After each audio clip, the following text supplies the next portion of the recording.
So let's say you found a skeleton. How would you tell it's a dinosaur? You personally, how would you decide? Well, interesting question. I don't know. I'd have to do some research on that.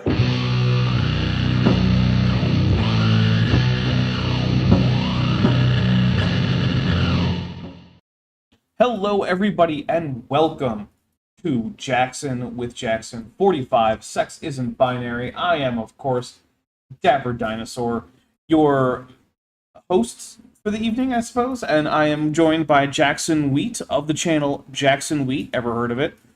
And he is, I suppose... No, you have not. No. I have not either. But you are my co-host for tonight, despite the obscurity of you and your channel.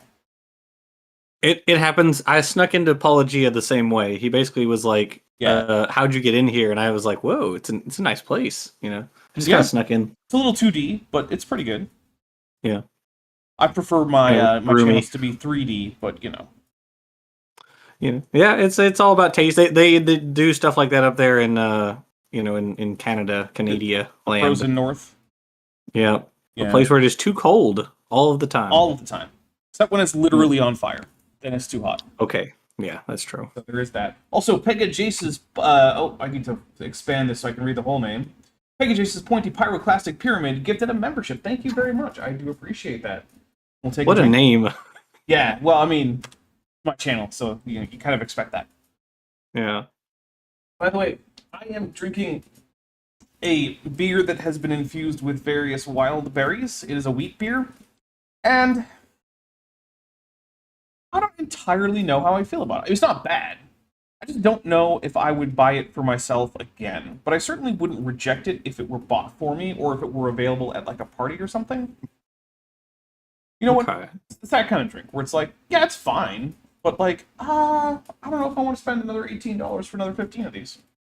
Although I do appreciate that it's not a prime number of them, right? Because I don't know if you know this, but I have like the opposite reaction to prime numbers that most people do. I'm like, what the hell is the point for prime number? You know how few factors it has? It has the least factors possible, except for one. So wait, as in the number of beers? Prime numbers in general, right? I don't want my things, so like things that I buy to be divided into, or to be sold in prime number. So quantities. If you buy like 7, like a case of beer, and it's like got 7 beers in it. Yeah, no good. You're just like not having it. It doesn't come up with much with like beers, but like you'll go to a restaurant and be like, oh, you want 7 jalapeno poppers? Like, no, I want 6. I want to pay slightly less for 6, or I want to pay slightly more for 8. Okay, so I need this more to be.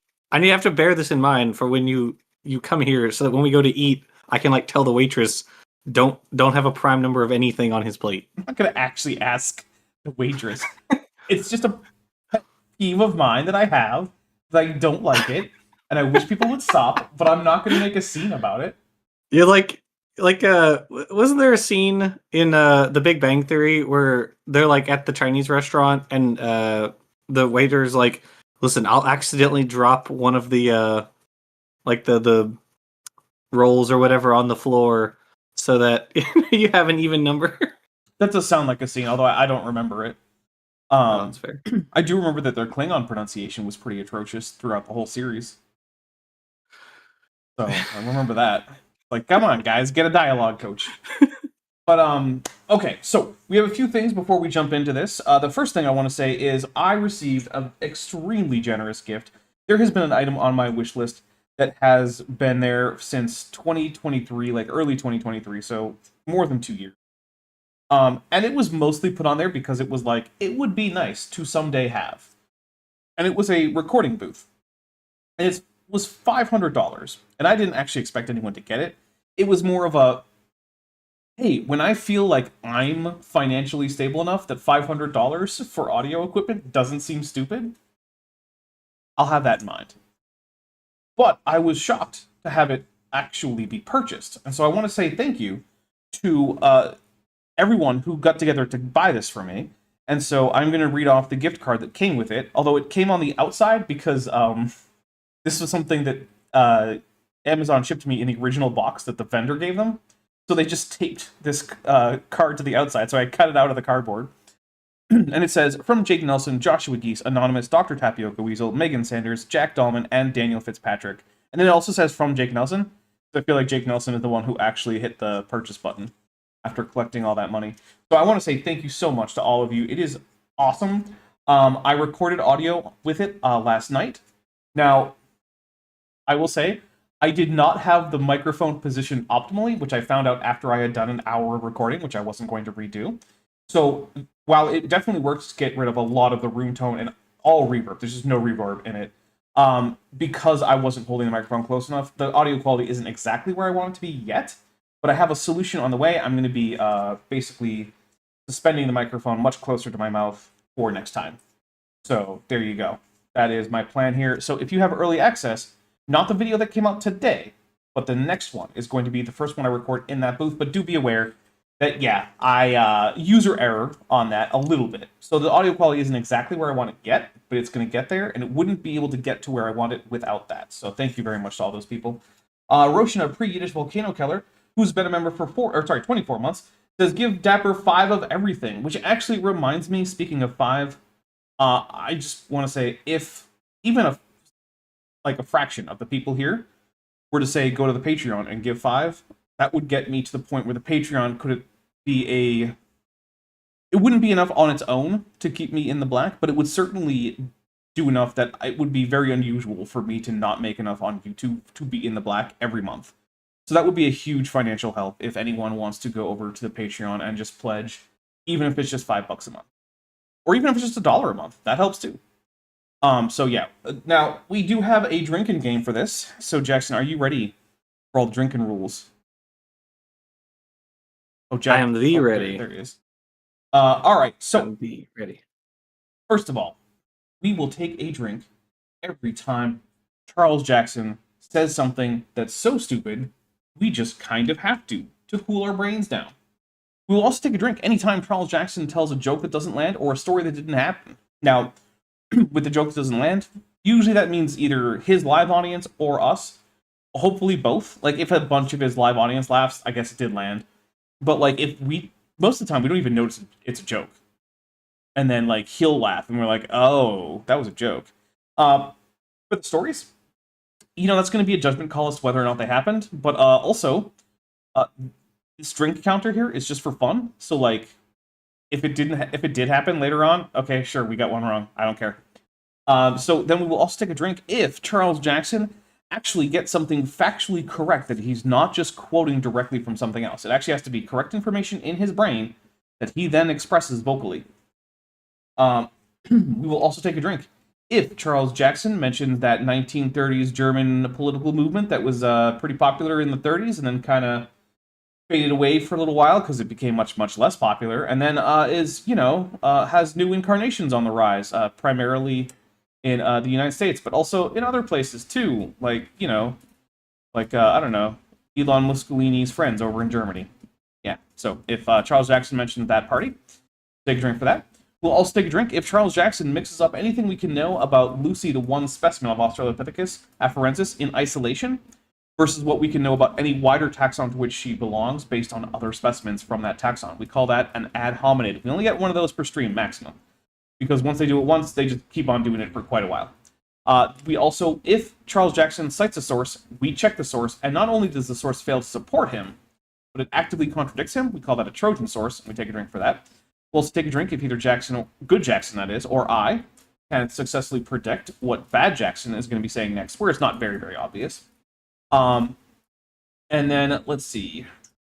We will also check. There are certain ways you can get us a drink. So, for instance, we drank when Pegajace gave us a gifted membership. So every gifted membership will take a drink. Now, if we get to like a stack of like 30 or something, I'm probably just going to finish this beer, grab another one, and then increment the counter by that many.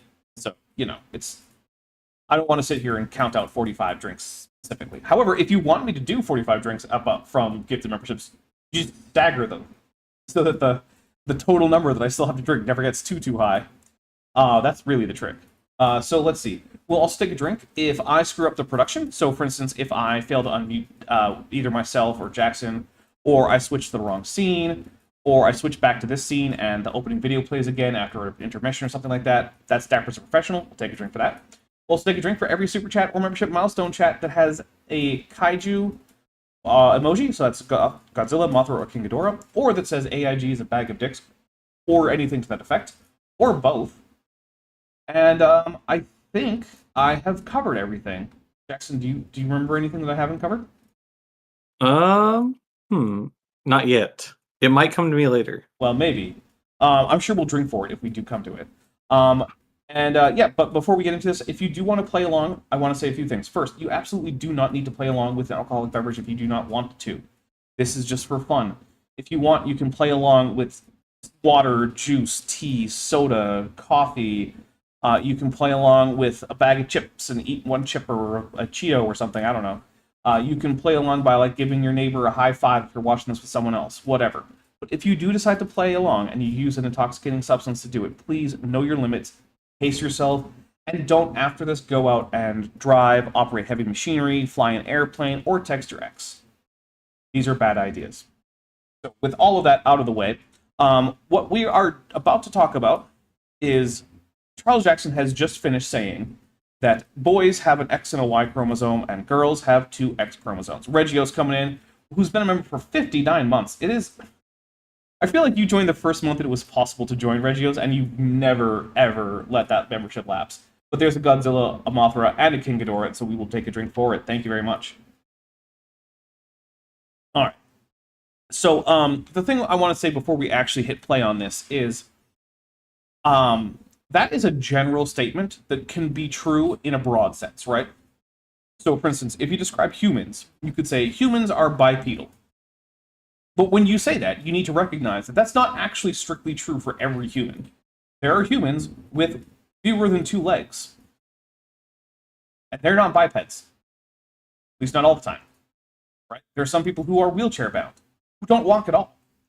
They're still humans. So, in that sense, you can say that yes, humans have 2 sexes. XX results in female and XY results in male. However, there are exceptions and they still count, and what that means is that sex isn't a binary. For instance, you might only have 1 X chromosome and no other sex chromosome. You might have 2 X chromosomes and a Y chromosome. You might have 3 X chromosomes. You might have an androgen insensitivity, such that you have a Y chromosome, but the testosterone that that your body actually does produce doesn't have any biological effect on you, and so your body develops as if it had essentially no testosterone. Those are all things that can result in intersex conditions. Also, you might have an X and a Y chromosome and just produce a lower amount of testosterone than normal, or a higher amount of estrogen than normal. Or you might have 2 X chromosomes and still produce too much testosterone. All of these are things that can occur and that can take people out of the sex-based modes that we find for the distribution of most traits in humans and push them towards the middle, such that they're not unambiguously male or female, boys or girls, or whatever you want to call it. And those people are still people, and they still matter, and they still count, and they still have lives and loved ones and hopes and jobs and dreams and friends. And if you want to say that they don't count, or that sex is binary despite those people, you're just factually incorrect. Binary means there's only 2 options. If even one person in the entire history of the human race, throughout all of time, ever doesn't neatly fall into those 2 categories, then sex isn't binary. This isn't even something that there's a debate about. You can be right about this or wrong about this. And it is unfortunate how many people are indeed wrong about this, including a number of science communicators whom I used to have a lot of respect for. Yes. So yeah. Same with cough, Richard Dawkins, Jerry Coyne, Lawrence Krauss, cough, cough, cough, cough. Yeah, Sanguine, autism kills the pain, Sonder. Yeah, I don't necessarily want to get into that whole thing. But who's been around for 12 months and is at the amniote level says apparently acetaminophen gives you superpowers. With a I Mothra. think, Oh, sorry. Depper, I think he's right. The way that we solve the infrastructure crisis in the U.S. is every pregnant mother right now needs to take acetaminophen, and the train problem will be solved in a generation. You know, that might actually, if there were actually a link between acetaminophen and autism, maybe not the worst idea. Mm-hmm. Plus, I do think that the reason that society sucks for autistic people is not because of autistic people.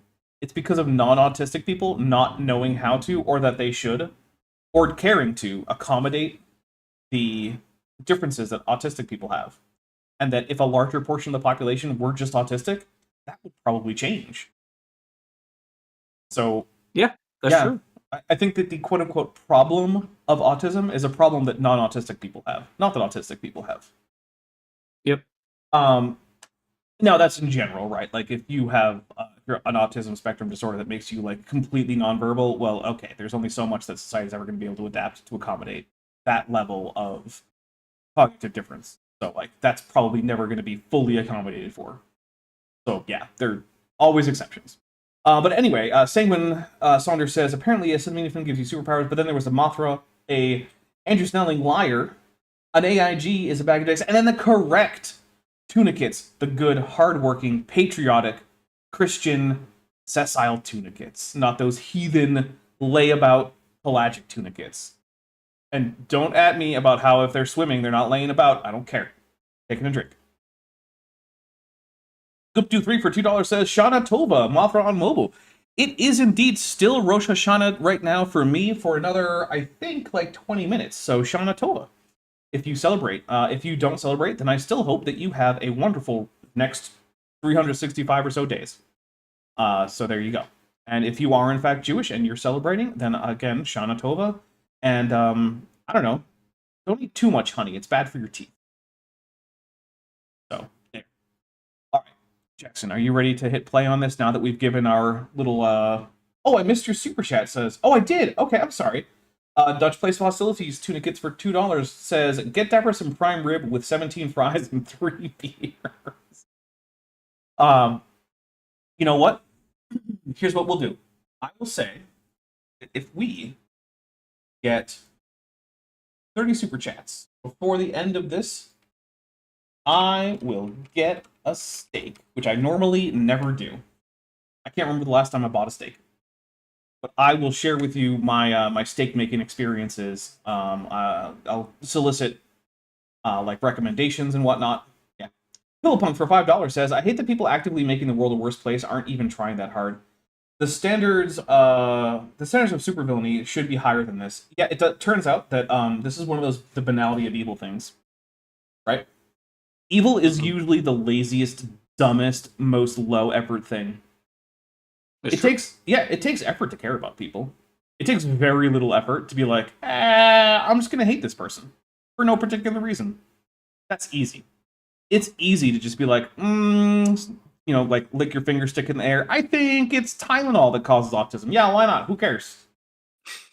I hope they get sued to the ground.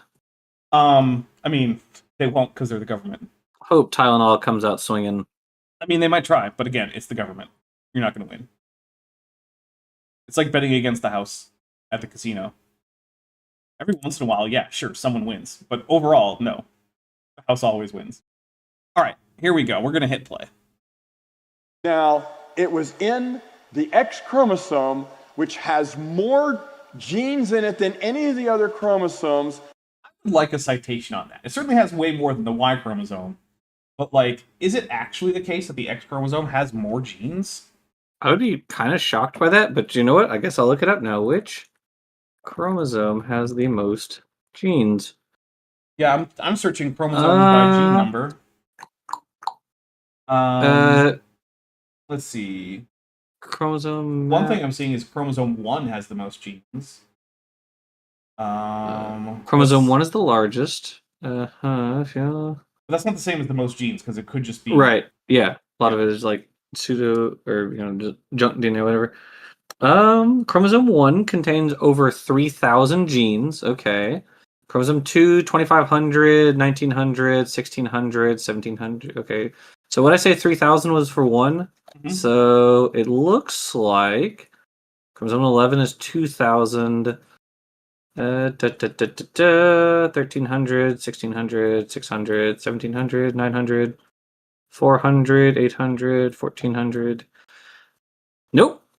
Chromosome Wow. X has about 1,400 genes on it, while It's not even chromosome half 1 of chromosome 1. has 3,000. So, nope. I'm just gonna take a drink for just like, why would you just go out there and just like say a lie like that? Like, what?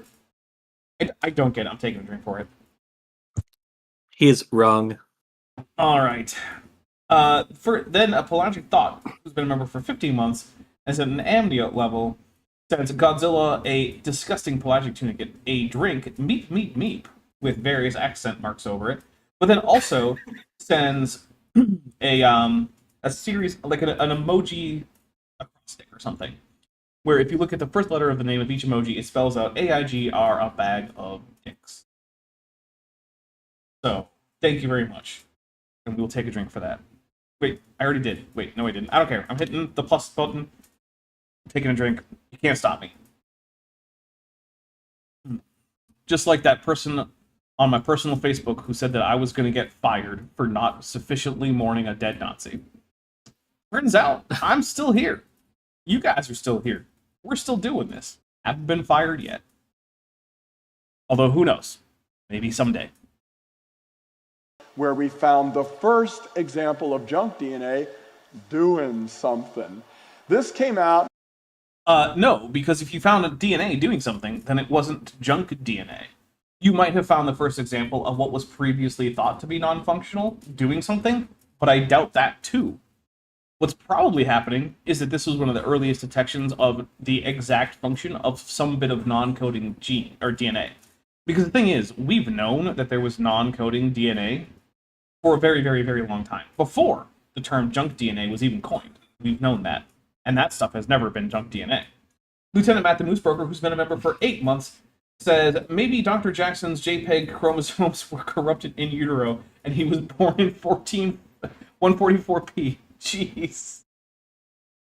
He is weirdly allergic to appearing in anything high def. I don't understand it. And also, I'm pretty sure that creationist sci-fi show that was going to star him, and also going to star the robot from Power Rangers, just isn't ever going to happen, as far as I can tell. Which is a little disappointing, because I actually kind of wanted to watch it and see just how dumb it was. So, oh well. About 1999, the Washington Post. I didn't get the date on it, so I don't document it, but this is... I'm sorry, are you saying that 1999 was the first time that anyone documented a function in a non-gene coding portion of the genome where previously we didn't know what the function was? I find that hard to believe, but maybe. I don't know. I also find that very hard to believe. a scan from the Washington Post. You know what? I'm just drinking. Once again, we have a magazine or newspaper rather than an actual scientific source. This is amazing. Hey, creationists, why don't you cite the source, the real source? Is it maybe because the real source doesn't actually provide the evidence that you want it to, and that giving that away would actually make anyone who bothers to check less confident in your assertions rather than more confident in your assertions? Is that why you do it? If you're a creationist and you're watching, let me know in the chat or let me know in the comments if this is already over. Oh, and for $5, Pibblepunk getting us on the board for me getting a steak and regaling you with how bad I am at cooking a steak because I've done it, like, I don't know, once every other year. Says, for $5, says, cancel culture has gone too far. Only people I don't like are allowed to face consequences for their words and actions. Yeah, it was interesting to see all the people who just a few years ago were whining about cancel culture coming out and trying to cancel everyone over their insufficient public rending of clothes over the death of someone who would see most of you in my audience dead if he had the option. You're telling me that most of that group of people is just a bunch of hypocrites who lie in the service of power? Say it ain't so. I know, right? That's so crazy. I would have never guessed. Yeah. Well, Yeah, I'm just gonna hit play. I don't have anything to add to that. Look at what it says up there. Let's see. From countervailing genes in male cells that report by Laura Carroll, I'm not sure, of Pennsylvania State University, and Huntington Willard of Duke affirms two unexpected facts. First, it appears that strange sequences of DNA previously thought to be useless are key to the I think it's activation process. No, it can't be activation, but I don't know what else it would be. Suggesting, geez, all these underlines make it so much harder to read. Suggesting that similar stretches of other chromosomes may similarly be involved in regulating gene activity.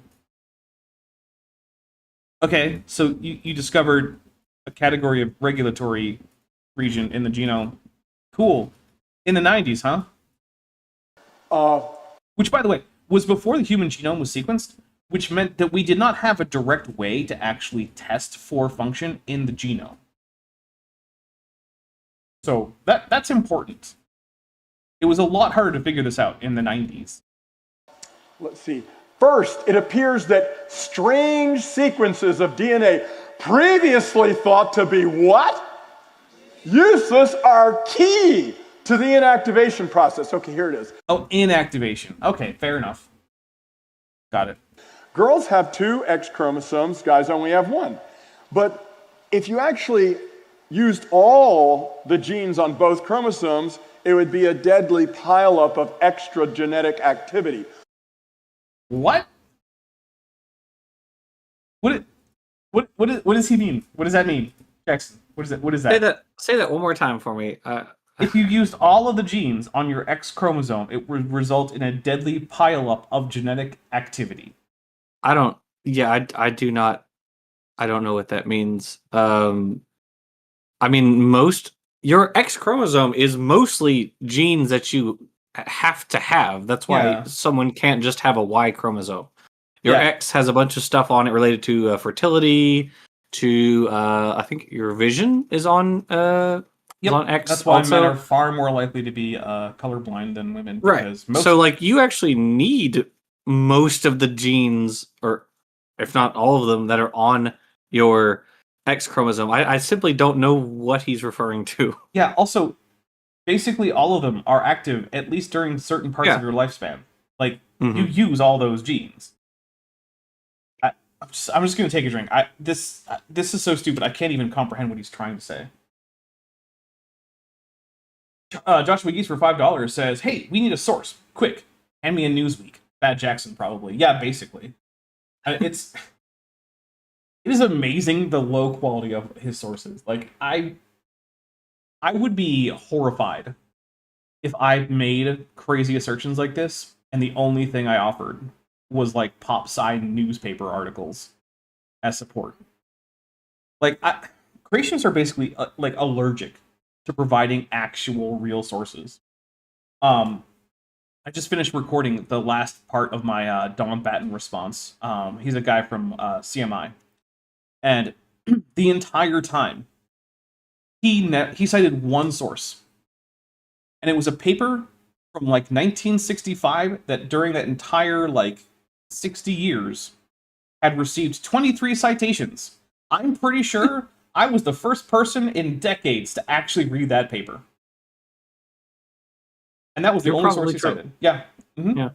And the closest he otherwise got to citing a source was saying, well, some Japanese scientists proved that sexual selection in peafowl isn't real. Like, I'm sorry, what? Some Japanese scientists. So sorry, you want me to search through every single paper that mentions peafowl that might have a Japanese author? No. Instead, I just found out that, hey, look, there are thousands of papers documenting sexual selection in peafowl. And other animals, too. And I also don't know why he was trying to argue against sexual selection. But yeah, it was the same thing. Creationists, learn how to cite a source.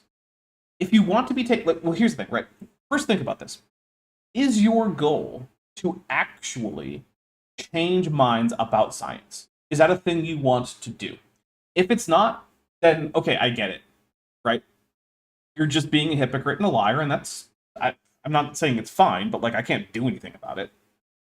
But if what you actually want to do, change minds about science, you need to learn how to read a paper and tell people where you found that paper and where they can find it.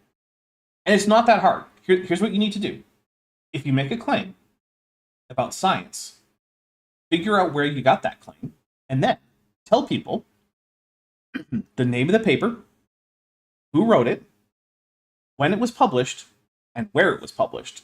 It's just those 4 things. And I don't care if you use a proper like college citation format, like if you use like MLA or Chicago or whatever. I don't care. Just give me those 4 bits of information. And as far as I'm concerned, that's a citation. Don't ask ChatGPT to do it though, because ChatGPT will make up citations like it did for Donnie Badinsky, standing for truth, when he made an entirely ChatGPT quote-unquote response to Dan Stern Cardinal that didn't actually even touch on any of Dan's arguments. Yeah, it also included a number of fake citations, because ChatGPT doesn't know what a real citation is. It just knows what a citation looks like. So, yeah. Lieutenant Matt the Moose Broker for $5 says, recent scholarship has discovered that chromosome 2 fusion was a result of a 2-chromosome pileup on I-40 eons ago. Oh, that's good. That's good stuff. And I can tell that you're not from California because you didn't say the I-40. So it's well known, it had been well known for a while, that on one of the X chromosomes, half of the genes shut down. On the other X chromosome, the other half of the genes shut down. Not really. It's more like the whole chromosome shuts down. So this is X chromosome chimerism, which is a thing that occurs in XX individuals, right? So generally speaking, you don't need all of the genes on both X chromosomes. And so one is inactivated in your cells. But this happens fairly early on in development, which means that you actually, if you were to be able to like map out which sections of your body, if you have 2 X chromosomes, are using which X chromosome, you actually get a little bit of like a sort of stripy pattern where certain sections of your body are using one or the other. Now, generally speaking, this doesn't matter much because the genes are going to be pretty similar. But yeah, it's per cell, and it happens after the first few divisions, and so it's not consistent across your whole body. And yeah, it's a weird little thing. Like if we could actually, like if the X chromosome contained something like, I don't know, a gene that controlled like skin pigmentation, it would mean that XX individuals would probably have weird stripy patterns, which would be kind of cool. But like, yeah, it's not half of the genes on one and then the other half on the other. There's not really a mechanism that would allow that to happen. Roshan, a pre-Yiddish volcano killer, for $4.99 says, wait, no sexual selection in peafowl? The boys just like drip for no reason. Yeah, so it's the thing that's really frustrating about that video is that the host that's hosting this little interview asks him 4 different times to explain how the peacock train got to be where it is, and at no point does Don Batten actually give an explanation. He just launches into answers to different questions that were not asked. So my only conclusion is that he read somewhere something that probably didn't say anything about peahens not favoring fancy trains, and then misinterpreted that and never came up with a reason that satisfied him, even himself, as to why the fancy trains persist. Right? Because there is variability. Yeah, I'm sorry, go ahead. Like, what could he even... I can't even imagine like what he could have been looking at. Well, I don't know. I don't even know what... I'm not... What he could have possibly been thinking about. It's also possible he just made it up. That is possible, yeah. Creationist making things up? What? Yep. Anti-Meridium says, X chromosomes downregulated or one is turned off when 2 copies to match 1 copy. That's also how calico cats happen. Yeah, turning one or the other off in patches. Yeah, exactly.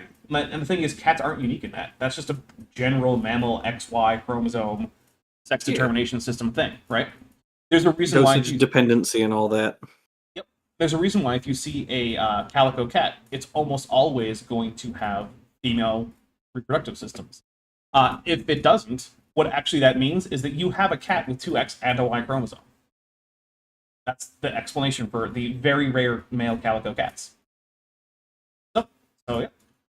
Lieutenant Matt the Moose Broker for $5 says, is it bad that I'd find ChatGPT more compelling source than SFT? Not like a lot. It's not bad because the thing is, ChatGPT isn't a worse source than Standing for Truth, because Standing for Truth is such a bad source. In fact, if anything, it might actually be a better source because the things that it's looked at contain the right answer to many questions, including ones that you might ask about science and evolution. Whereas Standing has not looked at many things that contain the right answers to those questions. So it is actually probably the case that ChatGPT, unless you're coaching it to be a young Earth creationist, which obviously he is going to at a basic level be a better source of information than Standing for Truth. Which doesn't mean I think you should use it. I think you should actually, check real sources. But what do I know? Heather Shield Volcano Fan Coon says, I think for $5 says, I think the issue is the overproduction of certain proteins. If someone has 2 active X chromosomes, he's not explaining it well. Yeah, that is a problem. Maybe that's what he means, right? If both of your X chromosomes were fully activated, that would cause an overproduction. Which maybe if that's Sure. what he means, then yeah, that's fair. That would be a dosage dependency issue, yeah. Yeah. All right. But that is a very weird way to describe it. Yeah, it's one of the problems with people who don't really know what they're talking about, is they will get it wrong in ways that confuse people who do know what the heck's going on. And so I salute you, Heather, for actually managing to cut through his extremely obtuse way of explaining this and figuring out like what the heck's going on. Let's see. Josh McGee's for $5 says, Bad Jackson citation style is Comic Sans. And then Where's Waldo for 5 Beaverbuck says, money for science. I would like it if some more money went to science. That'd be nice. That would Also, be cool. I gotta say, we currently have 85 people watching, but only 41 of you have hit like, which means that unfortunately, once again, I have to say, I like less than half of you half as well as you deserved. So, like, I don't know, hit like so that way you don't keep getting bilboed. And on the ones where girls actually do need a double dose, those stay active on both chromosomes. I would love to see an actual citation about this, because I can't think of a thing where that's the case, where both chromosomes remain active, but only for a single gene or a small subset of genes. I'm also not sure what mechanism could cause that to happen, but I guess I can't say it's impossible. But nobody knew. How does it know what to do? What is coordinating this very meticulous, computerized, almost shutdown of... It's in no way computerized. It's not binary.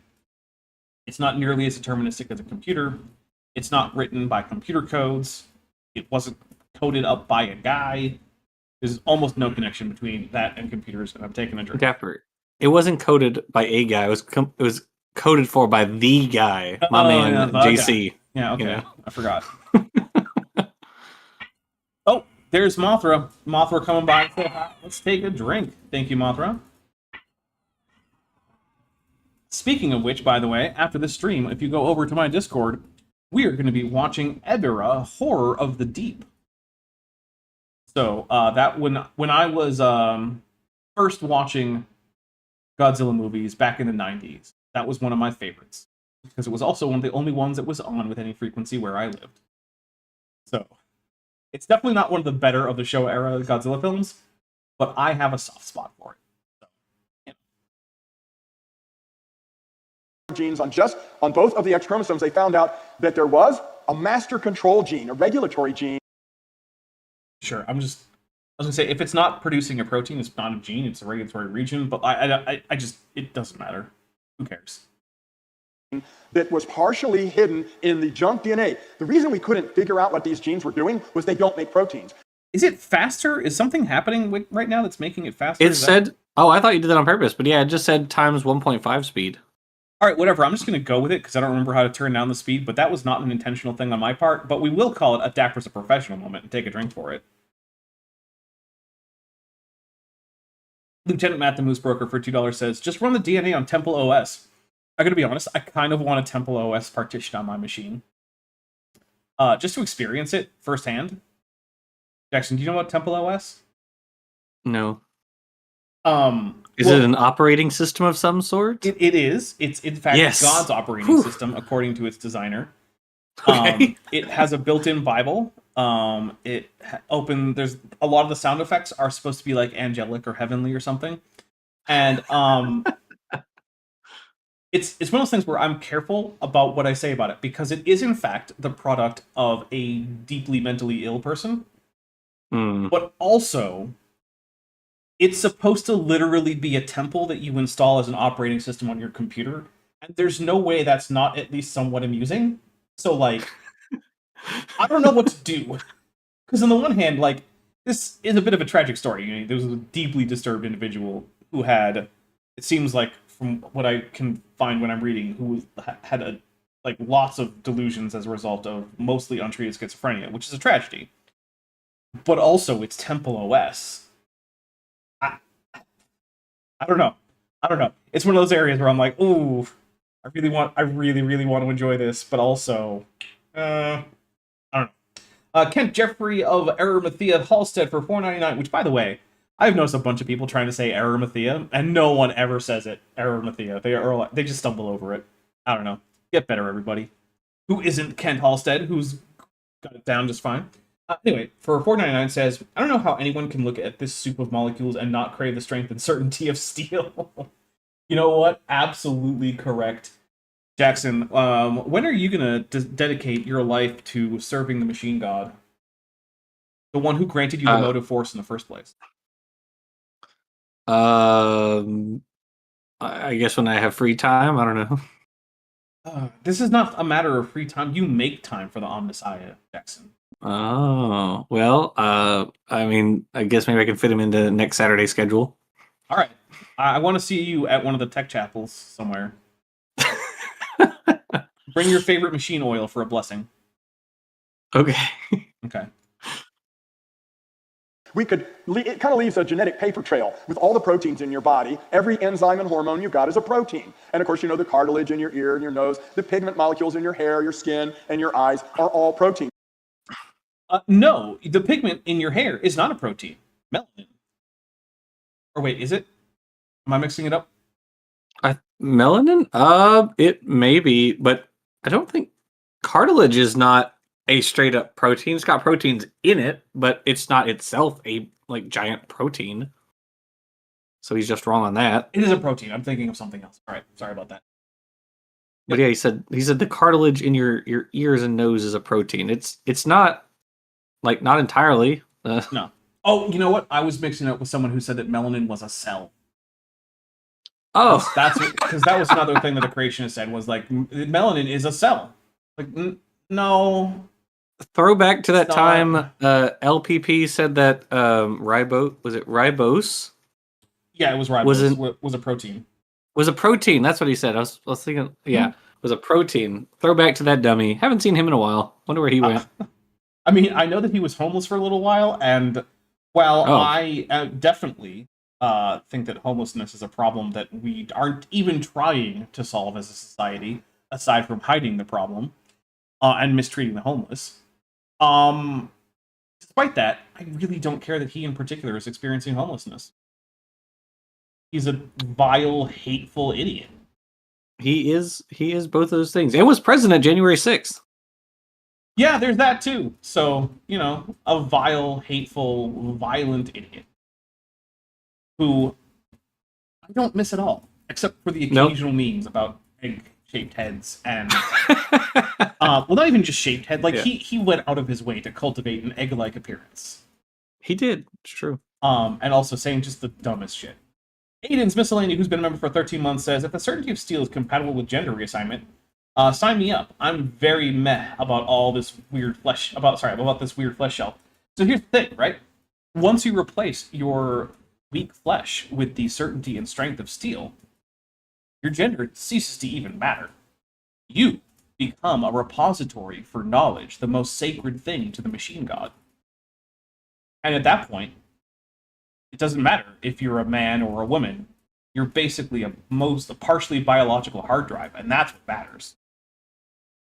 So, like, I don't even think people are going to ask about your gender. But if you want to choose a pronoun, I don't think anyone's going to argue either. Because What are they going to do?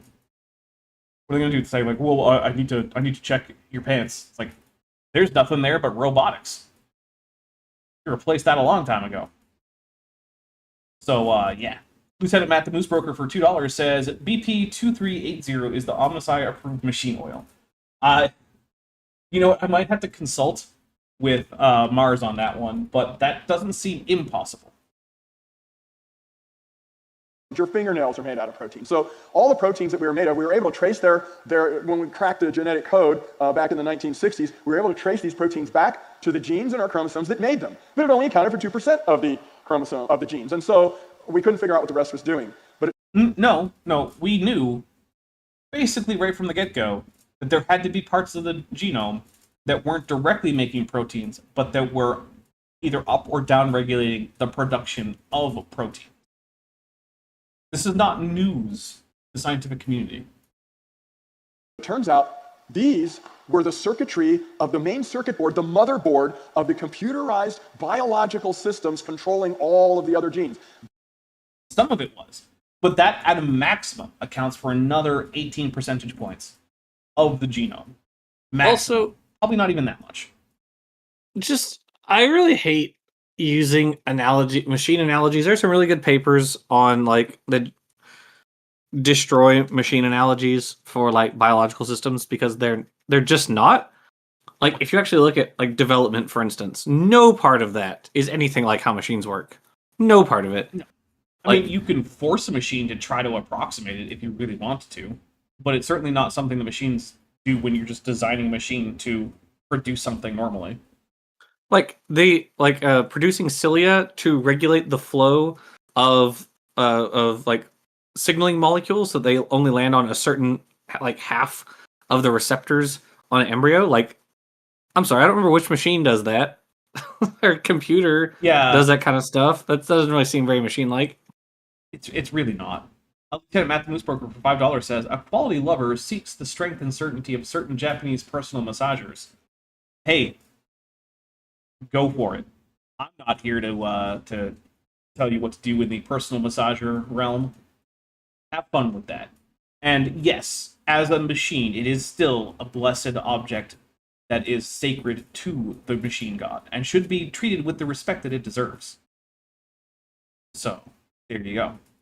Jackson, we really got to get you initiated into the mysteries of the cult mechanicus one of these days. How many data ports are installed in your skull right now? I'm gonna have to guess 0. It's not nearly enough. You need at least 3. Oh, will that make me like a Neo from the Matrix? Kind of. He's a data. Okay. Kind of. All right. Kind of, okay. yeah. Okay. I'm feeling it. It will at least help you gain access to the noosphere. The what? We don't have time right now. We'll have to talk about the mysteries of the machine god later. Okay. Or people can just pay us for to talk about the mysteries of the machine god. That's fine too. These were the genes that were telling all the other genes when to turn on. It's puberty, time for some more gene activity. It's cold outside. Every time you needed to regulate when another gene would turn on or off or crank it out and make extra amounts of protein, these genes were telling them what to do. Okay, but here's the problem with that, right? Right now, what he seems to be implying is that all of the non-coding regions of the genome are involved in gene regulation, which is a claim that we can test, and we have tested it, and it's not true. And here's how we know. In order to regulate a gene, a segment of the genome needs to have a specific sequence. It has to have a range of specific sequences, right? It's not just one sequence that up or down regulates or anything, right? But the function is sequence dependent. The sequence cannot simply vary to any degree and still perform the regulatory functions. We know because certain mutations break regulatory functions or enhance regulatory functions, which wouldn't be the case if gene regulation were not sequence dependent. If it weren't sequence dependent, then no sequence could up or down regulate the gene that a regulatory sequence controls, right? That's just basic logic right there. So then we can test and say, okay, are there sections of the genome that are not sequence constrained? Or in other words, are not under selective pressure to maintain a functional sequence? And the answer is simply yes. And the way that you test this is you look at the genome of a particular organism, or not organism, but like a species, right? And you say, sorry, how variable is this section across individuals in the population? And if the variability is very low, such that it accumulates mutations more slowly, what that means is that there's some degree of natural selection acting on that section, which means that something about the sequence of that section is important to the organism. If there is no, or sorry, if something is near the maximum for variability in that population, it means that you've demonstrated there is no natural selection, which means that there is no sequence-dependent function for that section of the genome, which means it's not regulatory. That's how easy it is. I say that's how easy it is in terms of like the argument. That's how easy it is to make the argument. Obviously, the actual experiments to measure these things are complicated and technically challenging and whatnot. But the basic idea is very simple. It just is a simple chain of logic. Regulation requires sequence specificity. If it doesn't have sequence specificity, it's not regulating. There are parts of the genome that do not have sequence specificity, and we can measure that, which means those sections cannot be doing gene regulation. Jackson, did I get anything wrong there as far as you can tell? That sounds fine to me. Well, look at that. They were the master control genes, the brains of the DNA, actually the most important part. Now, okay, hold on. Jillian Wren is saying, I looked up and melanin is not a protein. So I guess maybe I was right the first time. Hold on. Melanin? What is it? Is a family of biomolecules organized as oligomers or polymers, which provide basic types of melanin. I thought it was a non-protein where the chemical oxidation of the amino acid tyrosine is followed by polymerization. I guess it's not strictly a protein. All right. It has proteins, or sorry, it has amino acids in it, but it is not itself strictly a protein. Well, my previous impression before I thought maybe it was because you said that was that it was something that was produced by enzymes and then shed by melanosomes into the intercellular matrix of like integumentary structures mostly. But then I can't remember everything about every biomolecule, guys. Hey, biology is weird. Biological structures do lots of weird stuff that's like kind of this, sort of that. It doesn't have to be all this or the other. So that's true. Just like sex. Yeah. All right. Well, we'll take a drink for him having gotten that wrong, and also for me getting it wrong about the way in which he was. I don't know. I'm just taking a drink. There we go. they began to realize this in like 1999, started to get hints. Ooh, there's like a faint smell in the room. You smell smoke? No. I need everyone watching me at least to understand. There was never really a time when geneticists thought that the genome was divided into protein coding regions and junk. That's not a thing. Josh McGee's for $5 says, MCP Tron mentioned. Yes, the bad guy from Tron, the Master Control Program. I haven't seen Tron in a while. It's a pretty good movie. I like Tron. The late sequel, I'm a little hot. Oh, sorry. Go ahead. I'm curious to see it. I remember, I very vaguely remember the one that came out, what was that, 15 years ago, whatever? Yeah, that's the one I mean by the late sequel. Okay, I remember seeing that one, it was, from what I remember, it was fine. I'm intrigued to see the new one, so... Yeah. I'm definitely intrigued. I don't know, I just don't feel like there's that much franchise opportunity in Tron. But hey, I'm not a movie executive. Also, Jillian Wren points out, but have you considered? Yes, it is. I hadn't considered. Roshna Pre-Edition Volcano Killer for $1.99 says myoglobin versus melanin, Dapper. I don't really understand that question. If I had to give up one, I would give up melanin before I gave up myoglobin, though. I think they're asking if maybe that's what you are they asking what if that was what you were thinking of, myoglobin instead of? It's possible Okay. that's what I was thinking of, yeah. Lieutenant Matt the Moose Broker for $5 says, Did it smell like my younger creationist coworker that thinks essential oils are an adequate substitute for showers? Oh.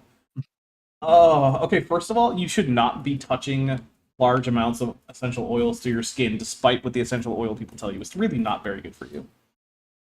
Second, it is absolutely not a substitute for showers. You should take showers. You know, you should take showers. Also, here's the thing with like aromatherapy. Here's my stance. First, not a doctor. So if you need medical advice, consult an actual physician. Here's my philosophy on it, though. There is no medical evidence that I'm aware of that says that aromatherapy is better than placebo. However, placebos are real, and the way that a placebo works is basically it makes you think more positively about your chances and your outcome and just your outlook on your health. And that results in better healing for you. Which means if smelling nice things makes you feel calmer and happier and gives you a more positive outlook, then that's just giving you the placebo effect, which again is real. So if you want to give yourself the placebo effect by having your room smell nice, please, absolutely do that. Do whatever it takes to keep yourself feeling positive when you're in a situation where you need healing. And I don't mean healing in like some kind of woo peddler faith healer sense. I actually mean, you know, like to recover from a disease or to fight off a disease or an injury or something. My Unfinished Sock for $2 says, don't get melanin wrong, like and share instead.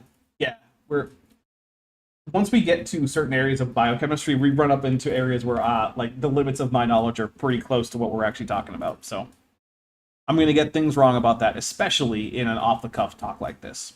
So that's why I always appreciate when people double-check me, because I don't know what Jackson's about to say.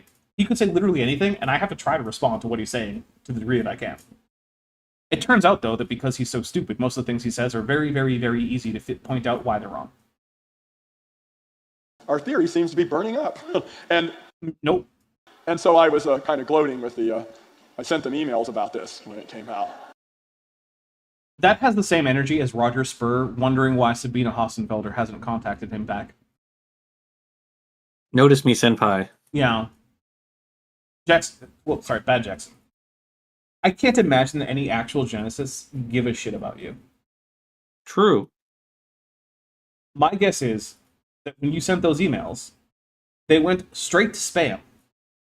And most people who you sent them to never even knew you did it.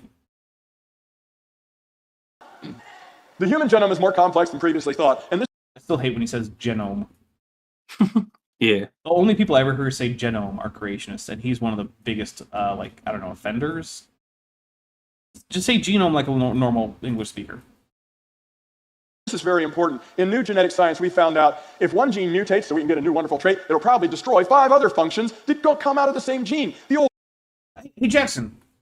Yes. Is there a way where you could have a mutation to a gene, even one that produces a vitally important product, while not losing any function from that product, and still gaining a new function? Like maybe we have some examples where this might have happened, and like you could explain how that happened? Yes. Please, go ahead. Okay. One rather famous example involves the Richard Lenski E. coli experiment. Yay, we love that one. Because the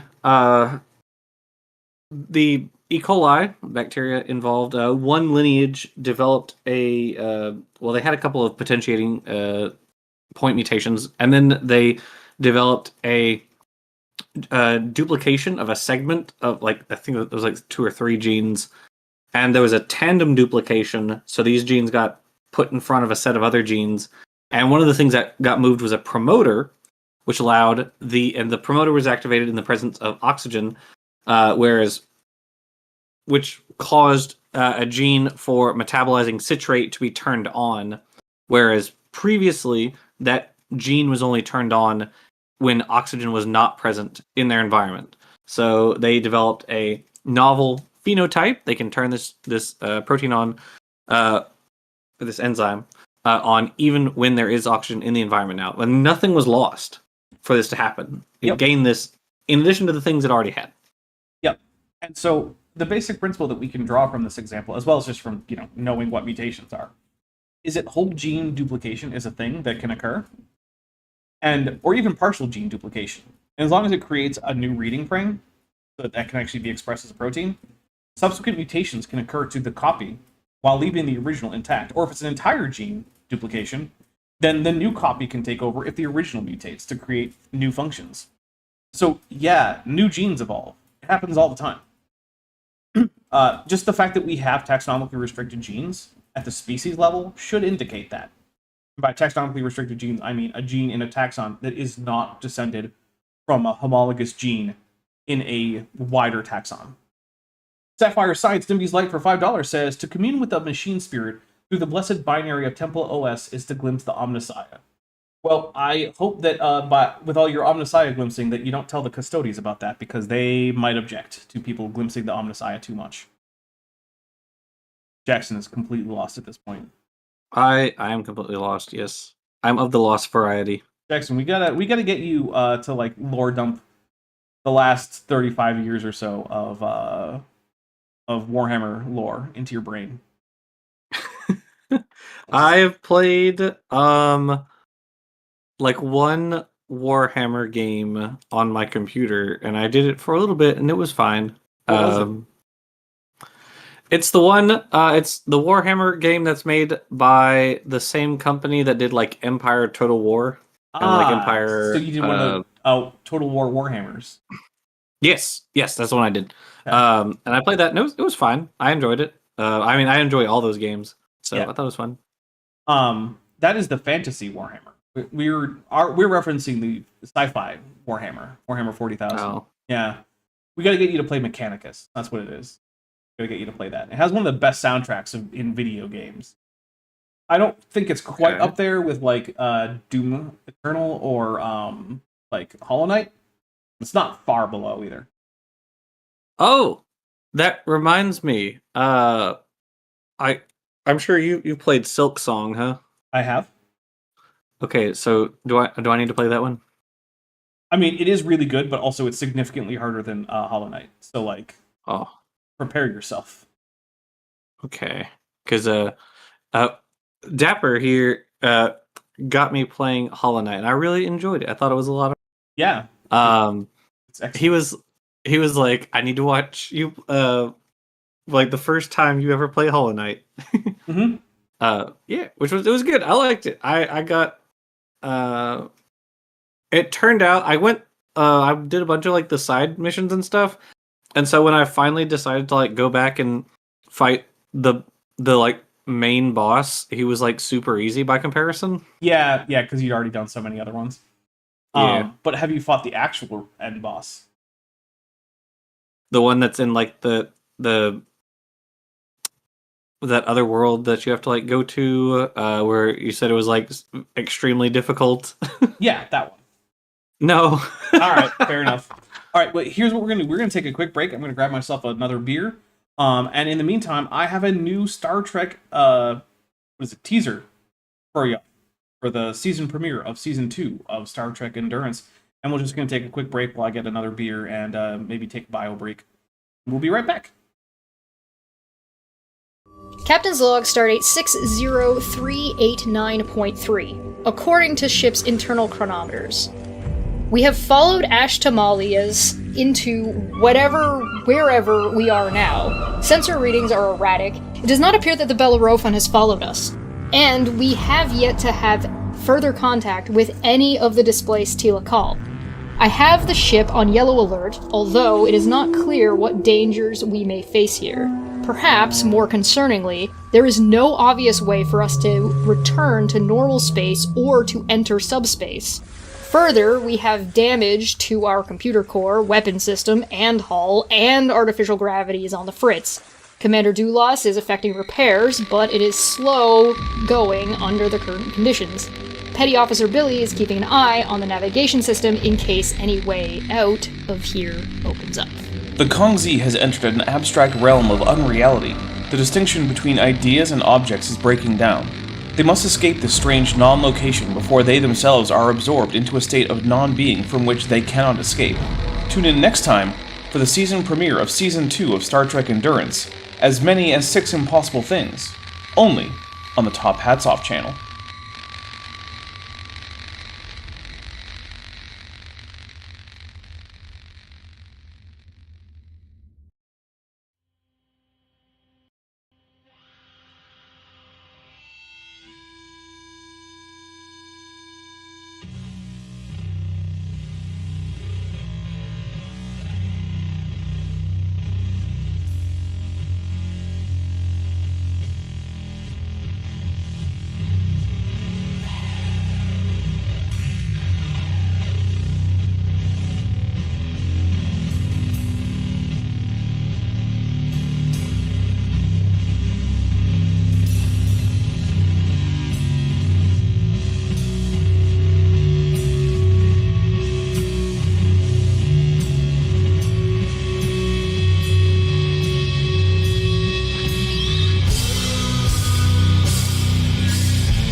Okay, we are back. Thank you. Pibblepunk for $2 says, I'm too effing high for that animation. So, in case you're wondering, that was actually a mandel bulb that I produced in Blender. So, yeah.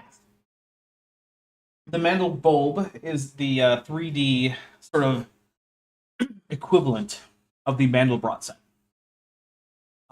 Yeah, so. Yep. It was a lot of fun to make. It was very complicated to make. And it was also... it took a lot of trial and error to get it to a level of detail that I thought looked detailed enough to basically F someone up who's high. But also not so much to just break my computer. So, yeah. Alright. Now that we're back, and I have just poured out a new beer, I want to say thank you so much to everyone who has generously super chatted or given us a gifted membership or any of those things. Also, what is going on? Oh, I'm on the wrong scene. That's what's going on. My goodness, that's a dapper as a professional. Take a drink for that. Anyway, back. Oh, sorry, bumped the mic. I guess that's another dapper as a professional. I might be a little thirsty. Now that we're back, I want to say thank you again. So in case you guys don't know, I have been making a go of this for a few years now as my primary source of income, although not my strictly only, but the only one of much significance. And it's been working, you know? It's been keeping me in the black nearly every month for a while now, and I really appreciate that. But it is still always, you know, less than certain exactly how I'm going to do in any given month. And it's a source of stress, I'm going to be honest with you. It is not easy to realize that next month I could just not have enough money to cover my bills from that month's money. And so there are a couple good ways to help out if that's something that you want to help me with. If you value this channel, if you value what I do, the conversations I have, the guests I bring on, the people I debunk, all that stuff, then what I would say is, if you have it in your entertainment budget, maybe check out my Patreon or joining the channel here on YouTube. My Patreon starts at $1 a month. The channel membership starts at $1.99 a month. You can get a 15% discount on the Patreon, which is linked in the description. Both of them get you access to my server where we do things like watch Godzilla movies, hang out. We have a venting and heavy stuff for people who need to vent or talk about heavy stuff. And it's a very supportive group. Lots of various cat pictures, dog pictures, lizard pictures, occasionally turtle pictures. In fact, I think at one point we even got some very cute snapping turtle pictures because we have someone in there who has a pet snapping turtle who likes to cuddle. Because it turns out snapping turtles are not actually vicious monsters. They're more like dogs. A dog can bite your hand off easily. But they usually don't, because you know how to treat your dog. Snapping turtles can be like that. And also, they can live for like 60 years or something. So, like, I don't know, don't get a snapping turtle. But still. Anyway, yeah, there's higher perks, higher tiers. It gives you early access to my videos. I just had a video go live today. I'm hoping to get another one out in the next couple days because I already have the audio recorded and the animation done for it. So, yeah, there's a lot of benefits to that. And so, yeah, if you can, those help me with my ability to budget when people join those. And so, yeah, if you can, please consider it if you can afford it. I know times are tough. If you can't, I more than get that. I am not going to ask you for anything that you can't afford. I don't need you to tithe. I don't need you to, you know, like, I'm not here to promise you that whatever you give me, God will return to you tenfold or anything like that. What I'm saying is, help a dinosaur out if you value what I do and you can afford it. Lieutenant Matt the Moose Broker for $5 says, we'll know the rapture is actually nigh when Dapper answers how he made something with something other than Blender. I make most of my thumbnails with just GIMP, which is a open source, Photoshop alternative. So there you go. Now the rapture is nigh. Because I make most of my thumbnails in 2D, no Blender. So, yeah. But, I mean, it is my go-to for 3D animation, and that was very obviously a 3D animation. So, like, yeah. Also, hey, has there been any raptures yet? I haven't noticed any. I haven't heard yet. And Camilla is one of the most religious people I know who I think adheres to the tenets of faith more than almost anyone I know. So if it hasn't happened to her, I think we're good, you know. No, but she's the wrong kind of Christian, you see. Was it a Protestant rapture? Is that what happened? Only Protestants believe in the rapture, and most Protestant groups don't believe in the rapture in the first place anyway. It's like well, in that case, that's actually phenomenal news, Dapper. Yeah, it's a weird subset of Protestant Christianity that believes in the rapture. The rapture was basically something that was just made up in the 19th century. And a bunch of people, especially in America, just kind of went with it. That is terrific news. Yeah. I love that. It's not even in the Bible. It's like, even if Christianity was 100% true, it's still not in the Bible, and it's still not a Christian belief. The rapture is just not a thing that's ever going to happen, no matter what. I don't care. Jesus could be the actual literal Son of God, the second person of the Trinity, who resurrected on the third day to save us all from our sins. All of that could be 100% true. There's still no rapture. Sorry. All right, I'm going to hit play. One gene, one trait theory was starting to be knocked down back in the 70s. That actually is roughly correct. That is something that was generally thought of as a principle, was that one gene, one protein, one trait. We now know that it's not nearly that simple, so I'm going to take a drink for Bad Jackson getting something right here.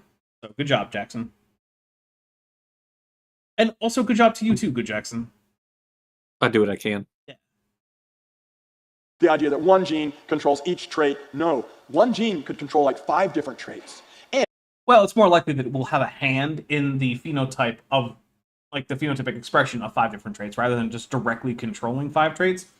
Because also, most traits are controlled by more than one gene, and most genes have a hand in more than one trait. So it's a little bit more complicated, but compared to how badly wrong he usually gets most things, this is fine.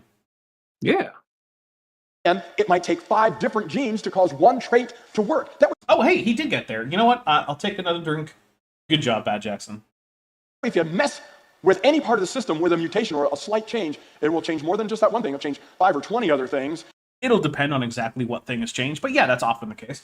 Naranda Puts for $5 says, whenever you give to Dapper, Sir Sick will multiply tenfold and return to the liquor store. Oh. Yeah, that's what it'll be. Everything you give to me is a 10 times donation to the Sir Sick's local liquor store. Hillhugger, who's been a member for 37 months and is at the tetrapod level, says, marking myself safe from the rapture on Thursday the 24th. Oh yeah, I forget we have another day.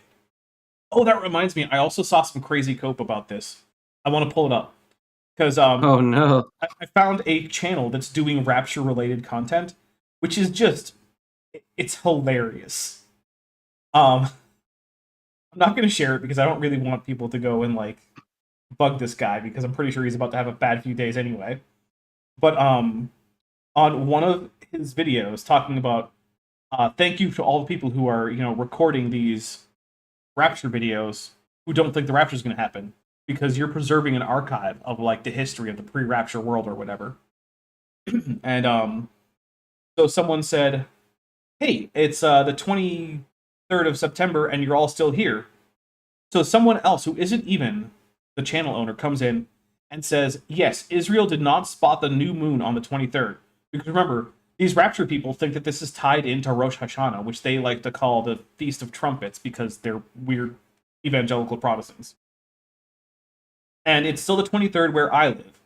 So basically what he's saying is the ancient practice for Jews was to cite the new moon, like to actually notice there's no moon, and then to use that to mark when new calendar months start, because it was a lunar calendar that actually depended on the moon cycles. But, I thought we would get 6 more weeks of winter. Yeah, sorry. If they didn't see the moon. But it Gotcha. turns out that now, because, our knowledge has advanced and our ability to just figure out when a new moon is no longer depends on literally looking at the sky. Jews haven't done that for a very long time. Like, I think it's over 1,000 years. They've just figured out the exact timing for the moon, and so they just base their calendar on that. So, on the one hand, the person doesn't even know how Rosh Hashanah works in the first place. So, let's see. Jesus can come when he chooses. He could come at midnight, Pacific, and then just a bunch of meaningless numbers. And it's just like, geez, this is so much cope. Like, no, Jesus is still coming. It's still the 23rd. The people in Israel haven't seen the new moon yet. So, it's like, okay, buddy.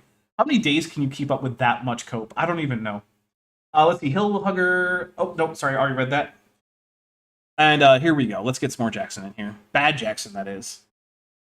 And not only that, but each trait needs more than just that gene to change. You would have to mutate the master control genes, and you'd have to mutate them just right, or the organism would die. I don't know where he's getting this idea, but many regulatory genes are actually fairly robust to a fair bit of mutation. And we can tell because, like, have you ever seen a dog? They didn't get that way just by changing the protein coding gene, right? From a protein coding standpoint, dogs are basically exactly the same as wolves. One of the bigger differences is that, like, they have a few more amylase genes, which is fun. They actually have more amylase genes than wolves do, and they have them in some of the same places that humans have them. Like, or they express in some of the same places that humans express amylase genes, like the salivary glands. And Jackson, do you know why dogs have extra amylase genes? Is it because they live in, I guess they would have been in environments like human civilization that produce lots of carbohydrates for eating? Yep. Dogs eat human food primarily, and humans eat a lot of starchy foods with lots of carbohydrates. So dogs need extra amylase to digest all of it. And so they end up expressing amylase in places where humans normally express it, but where wolves don't normally express it. Which I find to be amazing and fascinating, and I love it. But yeah, basically every morphological difference between, like, a Chihuahua and a Great Dane and a Poodle and a Dalmatian and a Dachshund, those are down to mutations that have occurred in various developmental genes, which are a kind of regulatory gene because they regulate various hormones and such during embryonic development. So if you can look at dogs and tell me, oh, even minor mutations to regulatory genes are just going to cause a disaster and the animal's going to die, I'm going to call bullshit on you. Because dogs exist. And that's a whole heck of a lot of change to a whole heck of a lot of regulatory genes that have had to happen over the course of that artificial selection. What this really is just an attempt to figure out where the barrier is, right? Because creationism has a barrier problem when it comes to genetics. We know that mutations happen. And we know that natural selection happens, and that speciation happens. And when you put all that together, it's hard to not come to the conclusion that anything that you would try to use as a cutoff point for common ancestry is arbitrary. And also, it's easy to see that nothing would prevent essentially infinite variation in the indefinite future, provided an infinite amount of time. So basically, the degree to which genomes and therefore physiologies can vary seems to be indefinite. And so you need a barrier. If you want to suggest that there are kinds, You need to have some kind of genetic mechanism that keeps the kinds within their kinds. And this is an attempt at that. It's like, well, regulatory regions, including developmental genes, are just so sequence constrained that we can't vary them significantly, so therefore you couldn't evolve a brand new morphology. But we know that's false just from domesticated animals. Because, yeah, from a morphological standpoint, there is no way that if you found the fossils of a gray wolf and, like, a chihuahua, that you would not classify them as different species.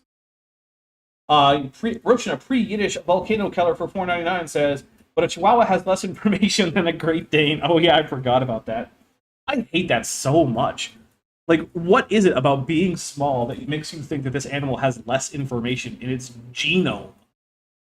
Because size equals complexity, obviously. I guess. But also, hey, what's up with those lungfish? With their gigantic genomes. They're pretty small. It's a whole lot of don't worry about it. Onions, don't worry about it. Humans, don't worry about it. Just don't worry about it. I think some of that about amoebas got cut off because it looks like OBS disconnected for a second. Oh, I'm sorry. Amoebas have like 16 times as much DNA as humans have. Mm-hmm. Don't worry about it. Just don't bother. Don't worry. Relax. Take a load off. Prop your feet up. Also, why does the Japanese canopy plant have like the most DNA of any plant, whereas the California greatwood just doesn't? Despite the answer is don't worry about it. It's the size equals complexity or information is just so nonsensical the minute you bother to give it any thought at all. And there you go, Joshua Geese with a Carmen emoji. Carmen is, of course, a tiny little dog, and she's adorable, and she is, as far as we know, still cancer-free.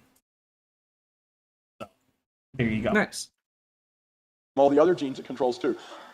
In 2001, scientists were amazed that the human genome was reported to have only about 35,000 genes. We thought it'd be 140,000 because of how... You know what? Dan Stern-Cardinal is here. Dr. Dan. Dan, I don't know. Were scientists amazed to discover that the human genome only has about 35,000 genes? Because I don't know enough about the history of genetics to say whether or not that's true. So, yeah. Also, Dutch Place Facility Syndicate says, obviously a 1960s computer has more information than a modern cell phone. Yeah, that checks out too. If I remember correctly, and Dan can correct me if I'm wrong here, the part of the thinking was that if like humans had a genome that was like, okay, so we knew that their genome was like that the amount of DNA, right, in our genome is about a certain size. And if the amount of genes that we have is like comparable to like what is in a like an E. coli, for instance, then we should have like a staggeringly large number of genes, like far too many based on like the math. And so my guess to that would be no. They would probably be not. I probably wouldn't have said like, oh, it'll be like, 5%, but they definitely would have thought it was not 100%. Like okay. That is not at all. Okay. What does Dan say? I haven't seen anything from him yet, so we'll see if he deigns to answer us. How many different proteins we actually had? Actually, hundreds of thousands. So they were shocked. It turned out, after the Human Genome Project was complete, there were only 22,000 genes. They backed it up to a little 23, maybe 25,000, but it's still ridiculously. This vastly low number means the human genome is much more complicated than the previous. Wait, is this small number therefore God? That's a new one. That's all. I always thought it was big number therefore God. It usually is. It usually is big number therefore God. But I think in this case we have a small number therefore God. Okay. Well, all right. It's a bit of a new one. Previously thought it can do so much with so little. There must be layers upon layers of encoding, overwritings and overlappings, and nested within nested program code lines. There you go. Some of our computer guys. Again, genetics is essentially nothing like a computer code, but who cares? I don't want to beat that dead horse. Joseph, Jacob, Matthew, and Isaac. Even Bill Gates said, our DNA is like an incredibly complex computer program, but far more yes. Bill Gates, the famous geneticist. Mm-hmm. Thank goodness he stepped in on the issue. Yeah, I don't really get. Is the entire thing, is the entire reason that creationists do this is because Bill Gates is regarded as a smart guy? and smart computer man compared genome to computer, therefore genome like computer? Is that literally just the argument?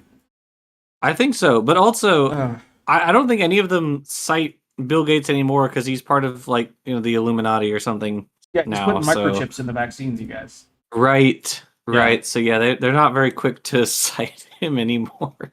Which here's a fun fact: the smallest microchips can't fit through the needle. True. They can't fit through the point of a hypodermic needle, so it's physically impossible for them to be putting microchips. Okay, it's not physically impossible to put microchips in the vaccine because you could just drop them in there, I guess. But they couldn't be injected into you unless the like person giving you the shot pulls out like a turkey baster size hypodermic needle. So no. Dapper, you've neglected the fact that the government has secret technology they're not telling you about. Obviously, duh. Yeah, obviously. Yeah, you just have to know about the secret, which is not a great secret because I knew about it, but like it's a big secret for most of the world, but I'm telling you about it. But it's a secret, Dapper, obviously. God. So these are gotta keep up. These aren't even microchips. They're like pico chips, huh? They're very small. Yes. Yeah. Although some of them we might say are average size for what they are. Right, because it's not the size of the microchip that matters. It's how you program Correct. it. Yes. Right. And I've always said that. Have you? How do you deal with the problem that if we make transistors much smaller than the smallest that we have now, you actually have problems with quantum tunneling that causes them to lose their state? That Dapper, makes you lose information.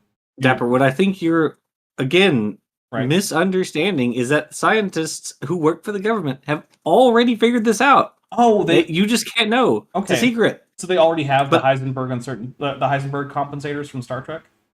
Yes, I only know because I read Alex Jones. I forgot what organization he worked for, but yes, that's how I know about it. But most people don't know because it's a secret. It's a very well kept secret the government has that some people know about Okay. outside the government. Well, it's interesting that the government has figured out how to get rid of quantum tunneling. That is fascinating.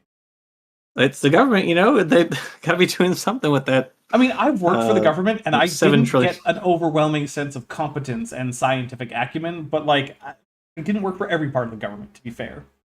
Having watched the news over the last 2 weeks, unfortunately, Dapper, I can say there's so much competency and awareness, and not brains becoming soup. You don't even know. Lieutenant Matt the Moose Broker for $5 says, conservatives also tend to have a weird thing when where they struggle to differentiate wealth and intelligence. Yeah, that's true. What with the belief that society is fair. Yeah, that is a thing. Look, it is not the case that there's no correlation between your ability to make money and your intelligence. However, there are lots of things that can override it. Like, I don't know, daddy giving you blood emerald money, for example. True. I still love that he was like, if anyone can prove this, I'll give them, and then he said something like $10,000 or something. And his dad chimed in on Twitter, like, hey, we definitely did in fact own shares in like the emerald mines. Yep, that's a real thing. Also, throw back to that time that his mother, that Elon Musk's mom, like asked people to stop being mean to him. Yeah, his That was mommy weird. came to his defense on Twitter. That was one of the most pathetic things I have ever seen in my entire life. Oh, yeah. Hey, did you guys know that if you go far back enough in the Kent with Ben archives, you can find an episode where I call my mom on the air? Nice. Because Kent told his viewers to ask your parents. And so I was like, all right, well, I'll call my mom. Hey, Mom, do you mind if I watch this Kent Hovind video? Like, what are you talking about? Like, you said to call my mom, so I'm calling you. She was very confused, and I think a bit annoyed. Love you, Mom. Anything we've ever been able to come up with. That's coming from Bill Gates. It turns out that genes can be read forward in the code on one gene within a chromosome, and backwards, it codes for another protein. And three-dimensionally, So, as far as I know, that's more common with bacteria and not so much a thing with eukaryotes, but I'm not a geneticist, so I'm going to just put that out there. Yeah. genes evidently perform multiple functions to direct the production of hundreds of thousands of components that Okay, so actually I want to go into that a little bit more, why bacteria are more likely to have features like this. So eukaryotes generally have a pretty decent energy budget when it comes to their metabolic processes, right? They're fairly big cells. They usually have a fair few like mitochondria. They tend to bring in large amounts of You chemical might energy. say from their the cells are environment. baroque. Yes, their cells are baroque.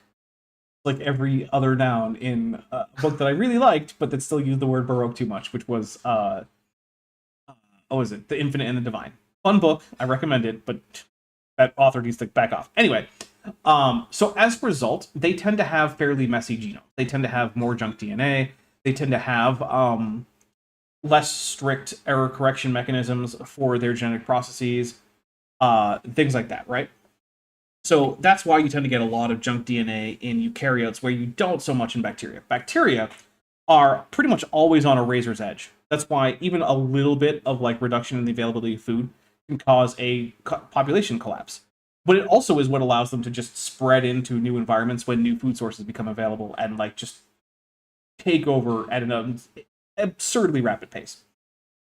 But because bacteria have to run on such a like razor thin energy budget, they have to have smaller genomes that are more efficient, because every bit of replication of the genome is significantly costly for bacteria in a way that it's not for eukaryotes.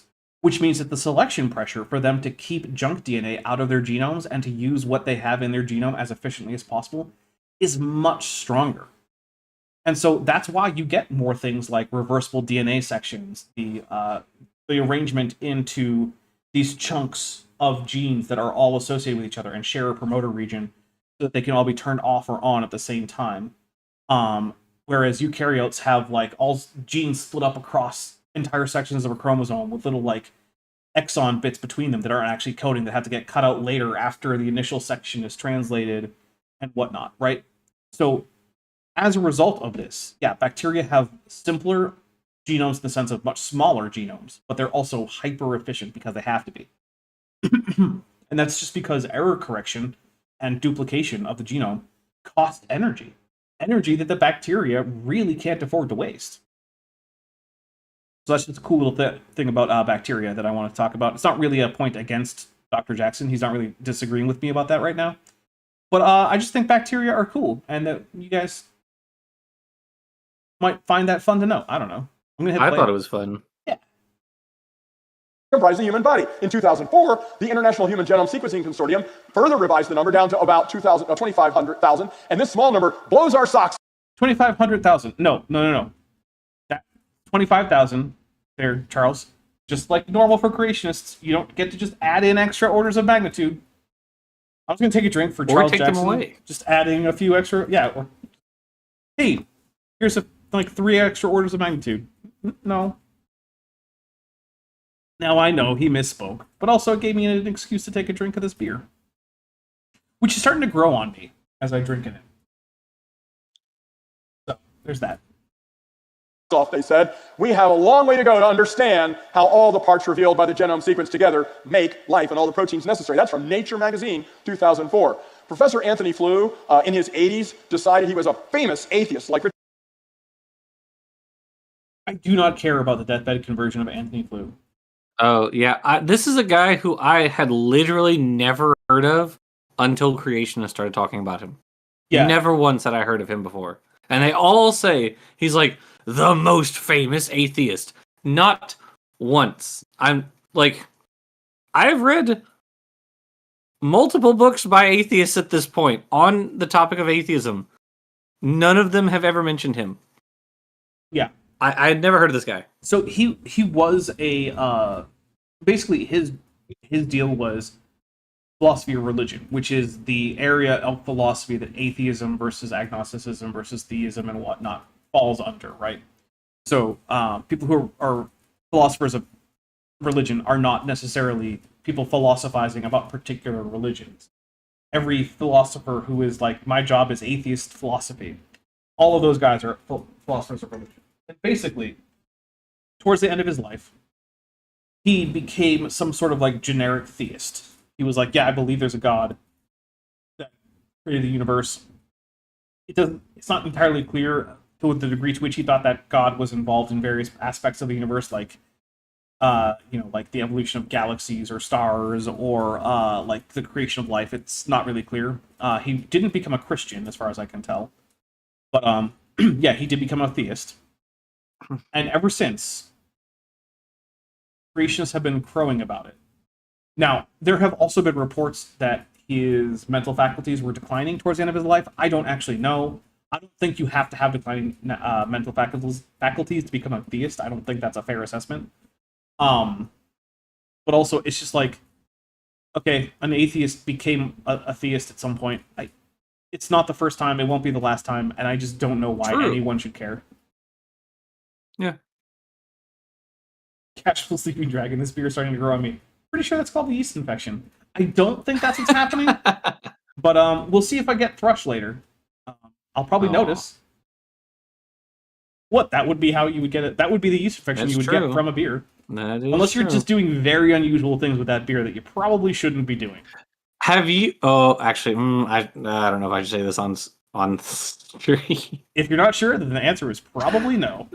I was thinking about a yeast infection. I mean, it's not profane. A woman got because she was using her own yeast to make. Oh no, it wasn't beer. It was bread. Yeah, I remember the yeast infection in sourdough. I'm going to hit play and just not think about that ever again. All right. Richard Dawkins, a big spokesman for the atheist community, and he said in 2004, I'm sorry guys, I can't be an atheist anymore. Look what it says. Leading atheist now believes in God. 2004, Professor Anthony Flew said this: what I think the DNA material has done is show intelligence must have been involved in getting these extraordinarily diverse elements together. Cool. Do you have any geneticists with the same conclusion? Who came to that conclusion without having first become the kind of theist who believes in the divine special creation of life? No? You don't have any of those? Okay. Because you know what authority Anthony Flew had on genetics, right? None. Exactly. It's none. He wasn't a geneticist. He had no expertise in genetics. So I don't care what he had to say about genetics. Further, I don't even really care what geneticists per se have to say. What I care about is if you have arguments and you can point me to the source of the data that you use to derive your arguments. That's really what I care about. I don't super care about quotations, because all that is, every single quotation where it's like, well, Richard Dawkins said, that's just an argument from authority. What's the data? I am someone who is at least at a broad sense capable of actually assessing those kinds of things. And when I'm not, I have people I know who can help me through that so that I can assess genetics papers, right? Like, I have more than one actual professional geneticist that I know that I can ask for help with this stuff with. So I don't really care about quote mines. They're meaningless. Tell me the argument. Don't tell me some guy said a thing. Even if that guy is an expert on a thing, tell me what the thing is. The DNA was proof enough that this guy said he didn't become a Christian, but he said, guys, I'm sorry, there's got to be a God. I can't be an atheist anymore. Look at the DNA. It is. Which, by the way, I don't care if anyone's an atheist or a theist or whatever. I have more important things in my life to care about. So, in case anyone is wondering, this is not a channel for atheist content. This is a religiously neutral content that cares about things like scholarship, science, data, things like that.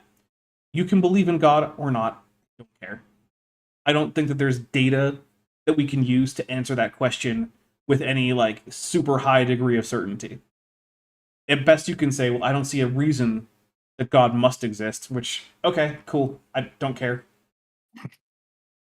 So marvelously and wonderfully made. This is Richard Sternberg, who got in so much trouble and kind of spurred on the movie Expelled Intelligence. Oh, not this again. This guy. Do what?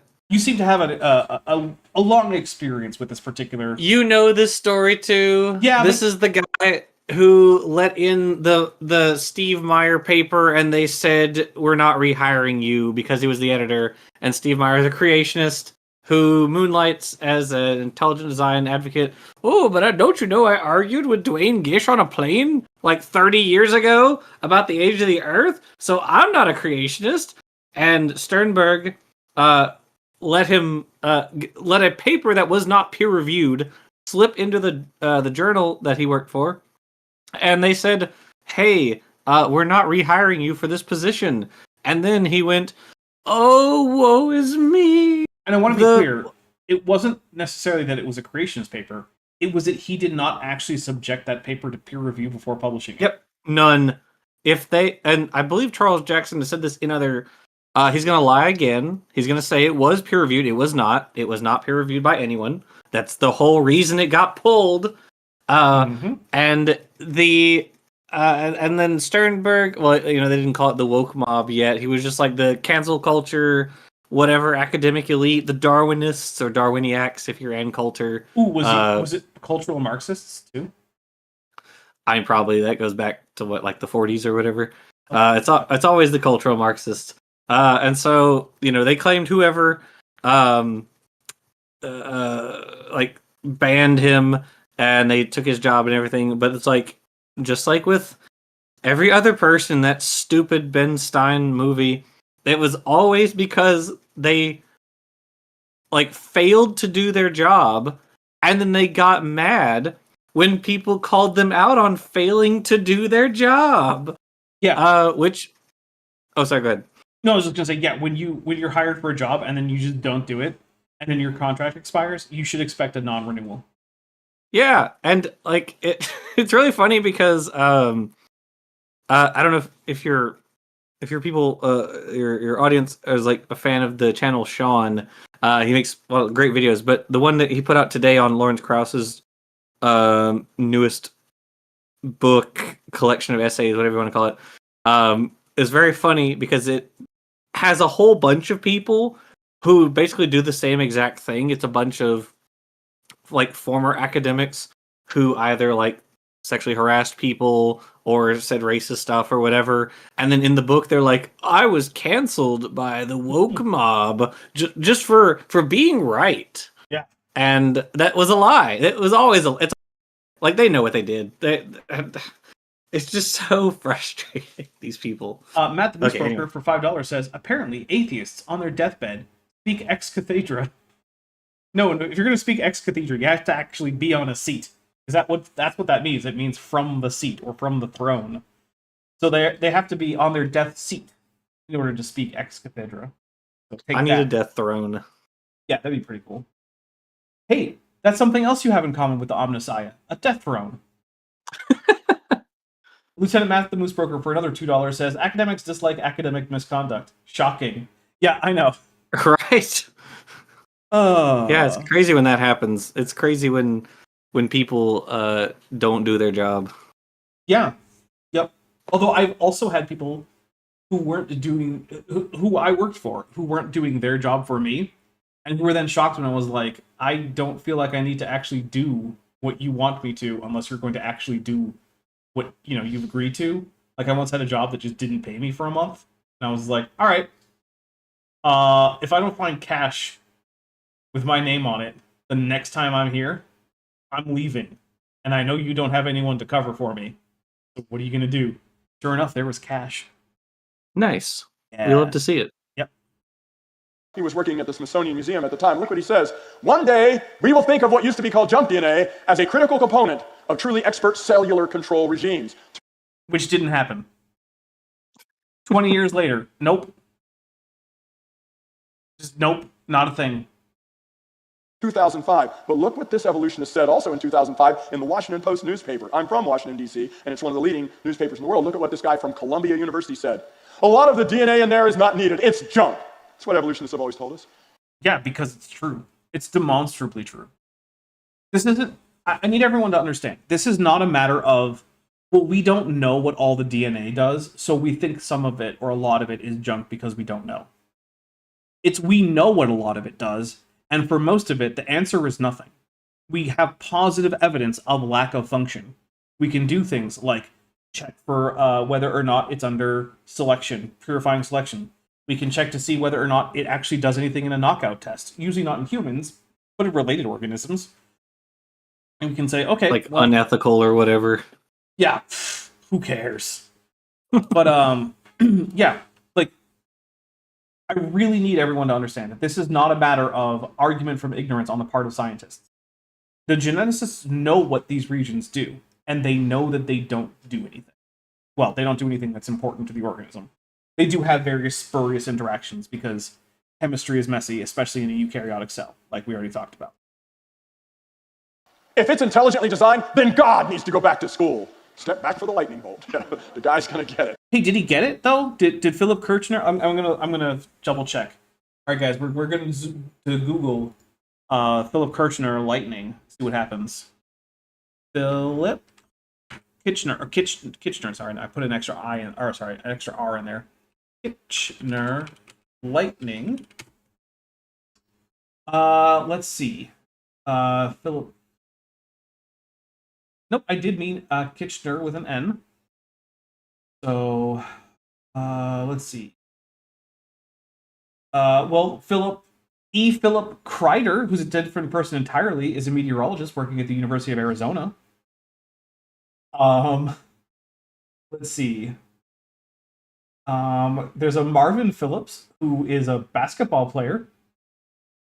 No, it does not look like Philip Kitchener was ever struck by lightning. So, I guess you can tell God that he needs to go back to school, and he doesn't strike you with lightning. Oh, Weird.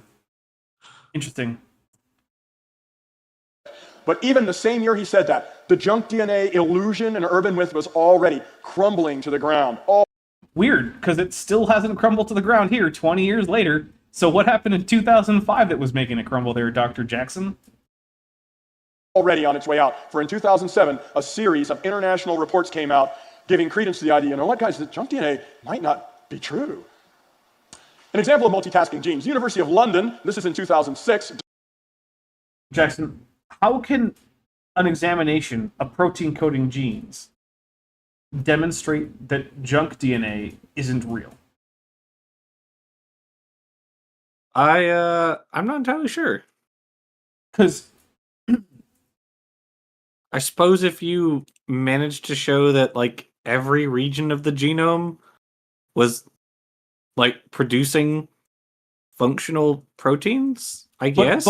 Both we and Bad Jackson agree that that's only about 2% of the genome is actually protein coding. Yeah, so that's nonsense then.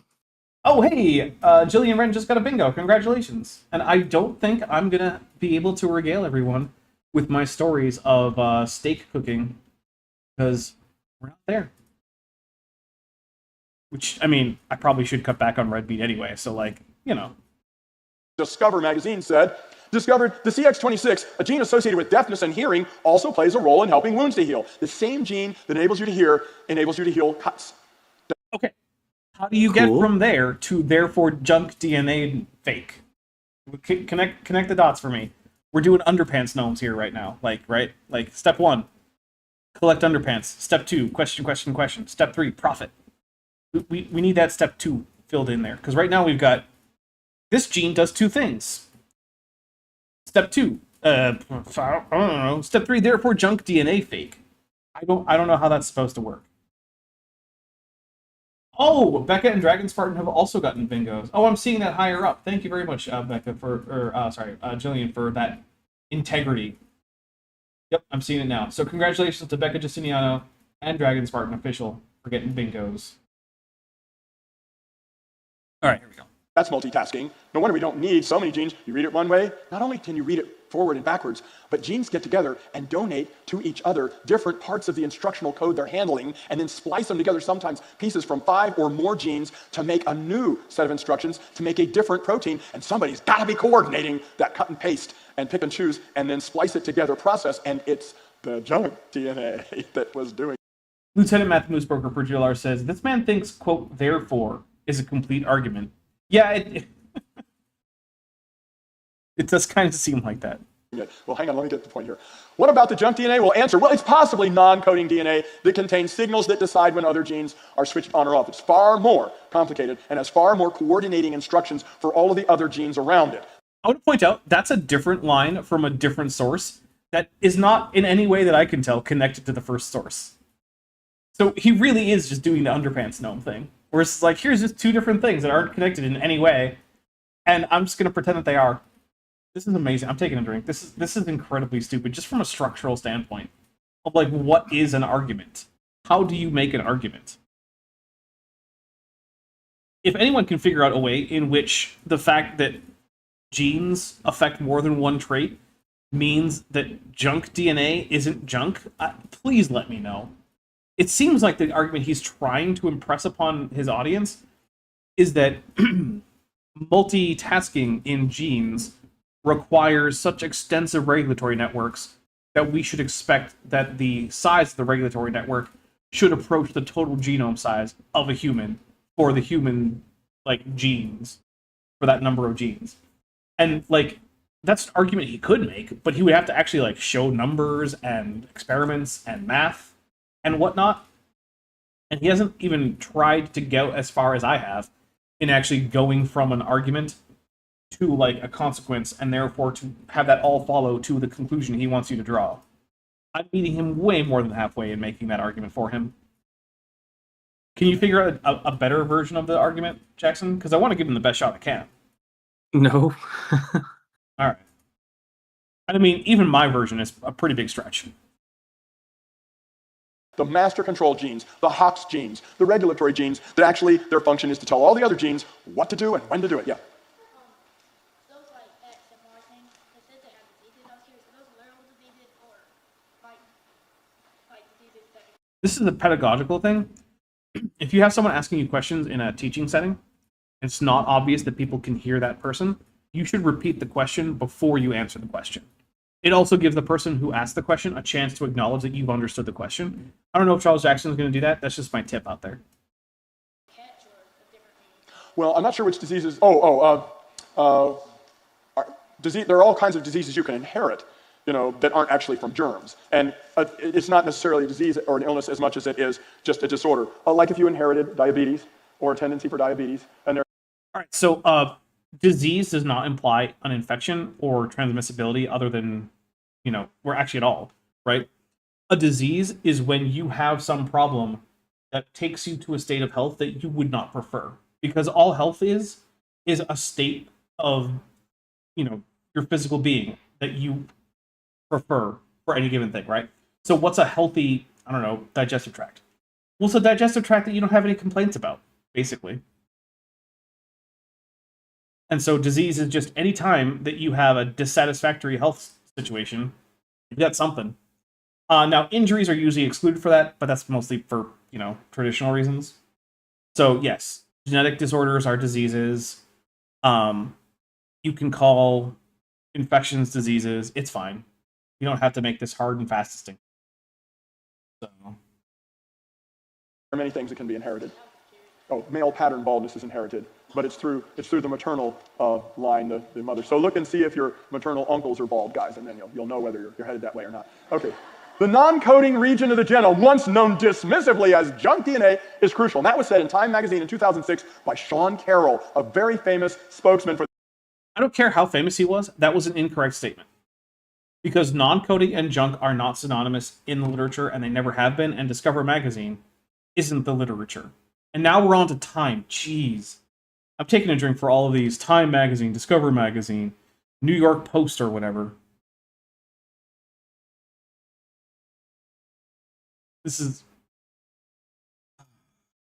I recognize now why Charles Jackson seems to target audiences that are full of kids. Because if he targeted people who actually knew the first thing about science, they would be able to call him out immediately for his amazingly poor sources. The atheist and evolutionist community, Time magazine, October 2006. Let's zoom in on this part of the article on the left, and it says, those molecular switches lie, this is 2006, in the non-coding. In other words, they don't code for making proteins, so we didn't know what they were doing. The non-protein making regions of the genome, once known dismissively as junk DNA, but lately rechristened the dark matter of the genome. That sounds smart, and it maybe sounds mysterious enough. I don't know who did this rechristening, but it certainly didn't stick, because as far as I can tell, the dark regions of the genome the dark matter of the genome isn't a term that I've ever heard. Have you ever heard that in any of the genetics literature that you've ever read, Jackson? I believe that refers to that. I think that refers to the part of like our phenotype that we haven't yet figured out how it relates to the genotype.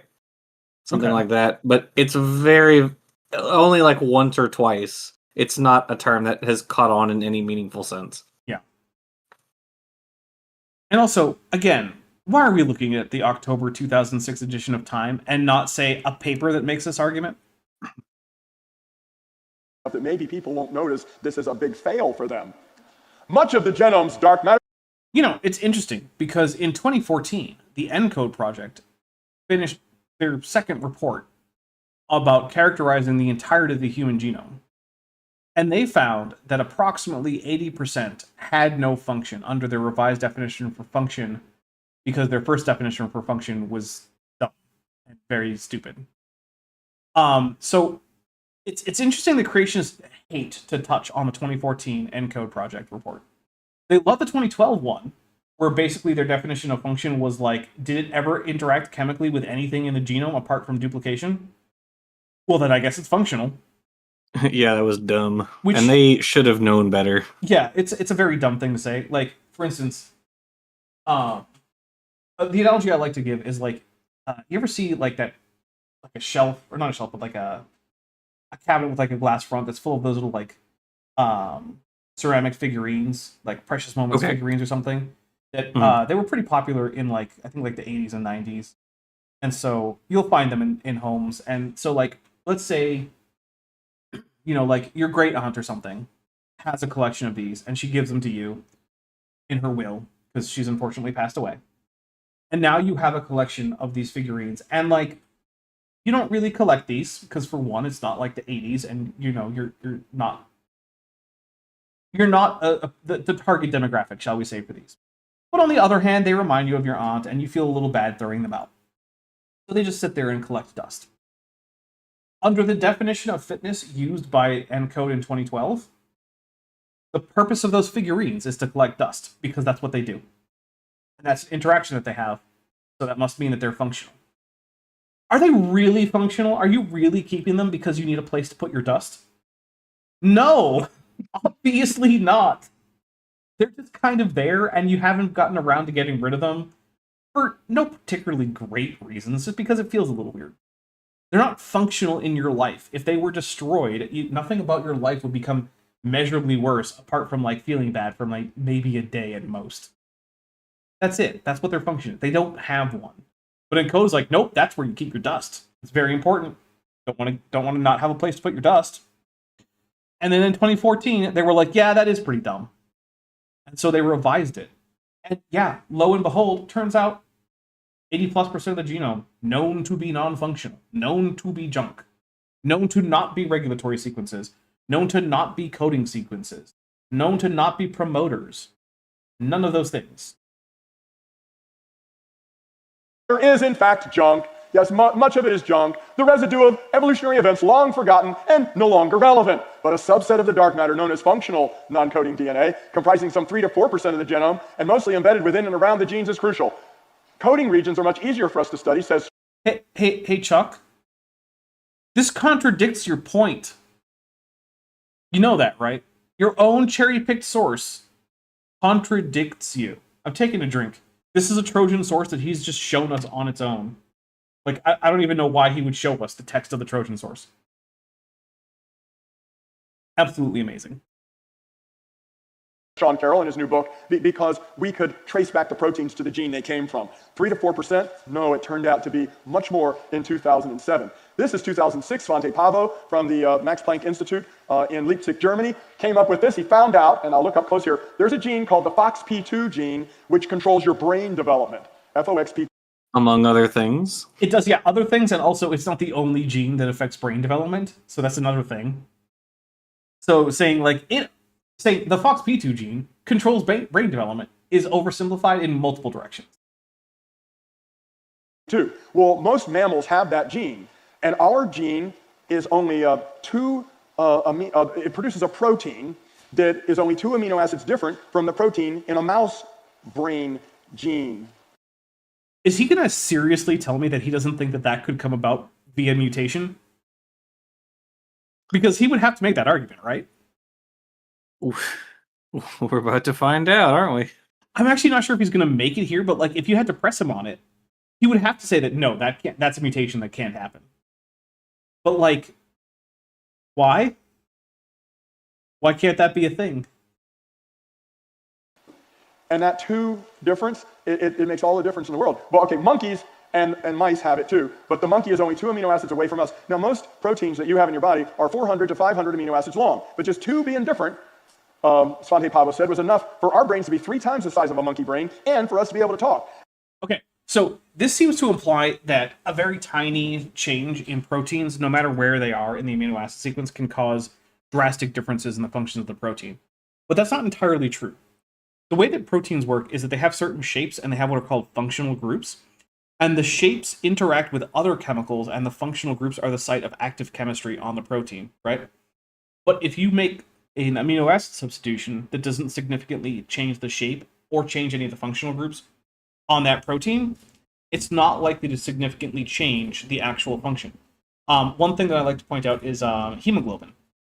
Very important protein. There are over 1,000 different hemoglobins in the human population. And I mean different at the level of the amino acid sequence. And all of them function to transport oxygen bound to iron molecule, or iron atom, through your body in the blood. They all do it, and they all do it about as well as each other. So it is not the case that any 2 amino acids will causes gigantic change in protein function. It depends on where those 2 amino acids are and what the substitution is, because some amino acids are very chemically similar, and so they result in similar folding or similar chemical activity. And so that change isn't going to make much of a difference. Others are very different and can cause significant differences in the shape or the chemical interactions of those proteins. So this is one of those areas where, like, the difference here seems like it's a very nuanced thing, but it's really important. Most proteins are pretty robust to changes in amino acids across most of their sequence. But there are always going to be places where even small changes can have dramatic differences in the same protein that is otherwise robust. Good. Super chats here. Blue Collar Rausuke for $1.99 says, has mouse brain. Oh, sorry, he has a mouse brain. Yeah, he does seem to have a mouse brain. Although his ability to speak indicates that he probably has a human-like FOXP2 gene, which is weird. Lieutenant Matt the Moose Broker for $2 says, I'm sorry, that's right, this protein goes in this square hole. Oh, what a great video that was. Oh, the square hole. And so Pavo said, gene sequences alone do not tell the story. There must be something else going on. It's hinting the junk sequences were doing something. Genes are amazingly complex and real problem for the evolutionists to explain. For example, in 2002, the German evolutionist Svante Pavo found only tiny differences in the chimp versus human FOXP2 gene located in the so-called junk. It was a junk gene. That doesn't even make sense. If it's in the gene, then it's not junk, because no one claims that protein coding genes are junk. Where is this even from? What is going on here? Good Jackson, can you figure out what the heck's going on here? Who's even saying this? No, I've not heard this. Now they realize it was doing something. See, that Evo say doesn't do anything, but it actually controls the speech center of the brain. Only a 2 amino acid difference. You know, I just noticed there's an ellipsis between gene and located. What do you want to bet that's a Franken quote? That is probably a Franken quote. So in case you guys don't know what a Franken quote is, it's when basically you hide so much context that the first part of your quote and the second part of your quote aren't even from like the same section of the text. But technically, all you did was omit the intervening text. But what you end up with is just a lie. And he's got several ellipses here, which means this might actually be a quote stitched together to say something completely different from what the original source says by just cherry picking which sections you're going to quote and then just leaving that ellipsis in there as if it's no big deal. It's another way to cherry pick other than just leaving out the context. It's a form of leaving out the context, but it's even more dishonest because it's implying that there's some unimportant context, but that generally you're giving even more of the context, even though what you're actually doing is a dishonest like line item veto. Difference between chimps and humans. That isn't really enough to make us talk and chimps mute. Pavo says it's gene expression that makes the difference, not the genes themselves. He said 10% of the human versus chimp genes studied are expressed at significantly different levels in the two species. In other words, our FOXP2 gene actually cranks out the protein a lot better than the monkey gene does. The same gene, we just activate it more. But how do it know to do that? Because the junk genes are the master control system. Junk gene is in fact a contradiction in terms. If it's a gene, it's not junk. Taking a drink for that one. Hey, Dapper, I have a question. I might have an answer. And is it, well, when are we wrapping this up? Because it's basically right now. I just looked at the time and I was like, oh. That's Dapper, that is a confirmed prediction right there. Yeah, we'll take a drink for it. There we go. All right.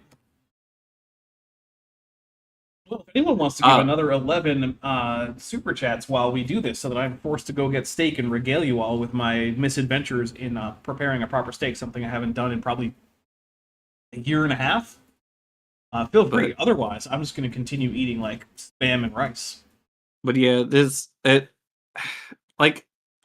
it's not just for for other primates that, the issue is regulation.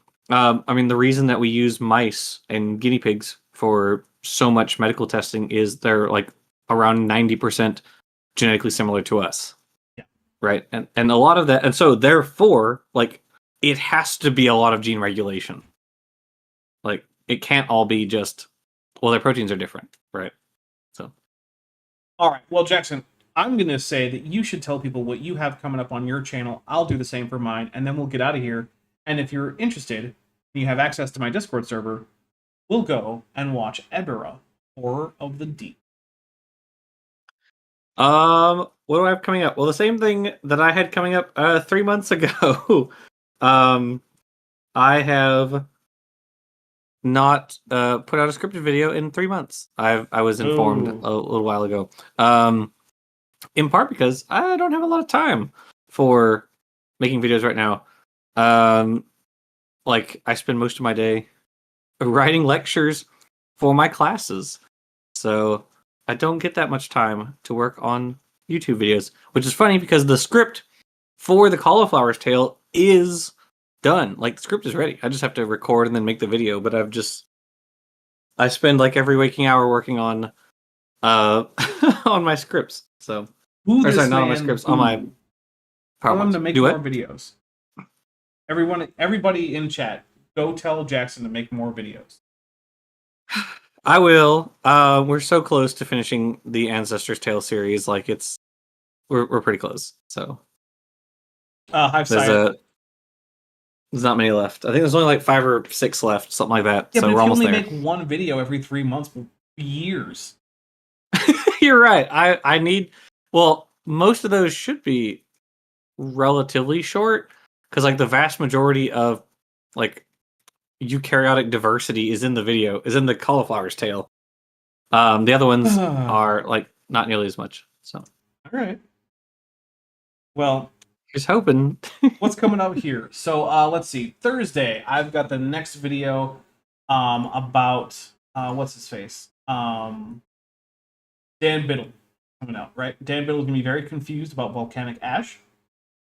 So I don't know why he's so confused about volcanic ash, but he is. He doesn't seem to know anything about ash or what it is or how much of it is in various rocks or anything like that. So that'll be at noon Pacific, 3 p.m. Eastern. Then on Friday, over on Top Hats Off at 5 p.m. Pacific, 8 p.m. Eastern, we are doing the 3rd episode of Destroyer of Worlds, which is an alien role-playing game cinematic play scenario. So I'm expecting it to involve a lot of character deaths, which is what you want in a cinematic play alien game. Then on Saturday at noon Pacific, 3 p.m. Eastern, I'm going to be back on with hopefully Kip, who will hopefully show up, and also Vishanti. And also, I have made the executive decision that because you guys got us to the Kip is Unleashed goal last week, even though it didn't show up, I will let him have as many curses as he wants this week and we will still have a goal, but it will apply for the next week. And so until we just don't hit a goal, he'll start off being able to say, drop all the F-bombs. So, and then on Tuesday, we will be doing Kent with Bent, which I believe is going to be Kent with Bent Back to the Hoven Part 3. And yeah, I hope everyone out there stays safe out there this week. If you've been drinking as a result of this game, please be careful. Don't go out and drive or fly an airplane or anything like that. Yeah, if you have access to the Discord, I hope to see you there for ever a horror of the deep. Otherwise, the last thing I have to say is, furthermore, ice must be abolished. Hey, before you leave, I just want to take a second to thank my patrons and channel members, especially those pledging $20 or above. Ben Tovand, Tapioca Weasel, Arrow Dodger, Dan Sheedy, Eleron Teller, Phil Rivara, Ian Chen, Joshua Geese, Kelvin Brostic Van Manen, Landed Knoll, Regios, Sphincter of Doom, The Plastic Mouse, Volus, North Texas Fossils, and John Ackerman. It's because of my channel members and patrons whom you're seeing on screen that this channel can stay afloat. Without you, it would all shut down. If you want to join the team, there's a link to join the channel below this video, and there's a link to join the Patreon in the description. On the Patreon, you can get a 10% discount for pledging annually, and either way, you get early access to virtually all of my scripted videos, often 3 to 5 months before they come out for the general public. Thanks for watching.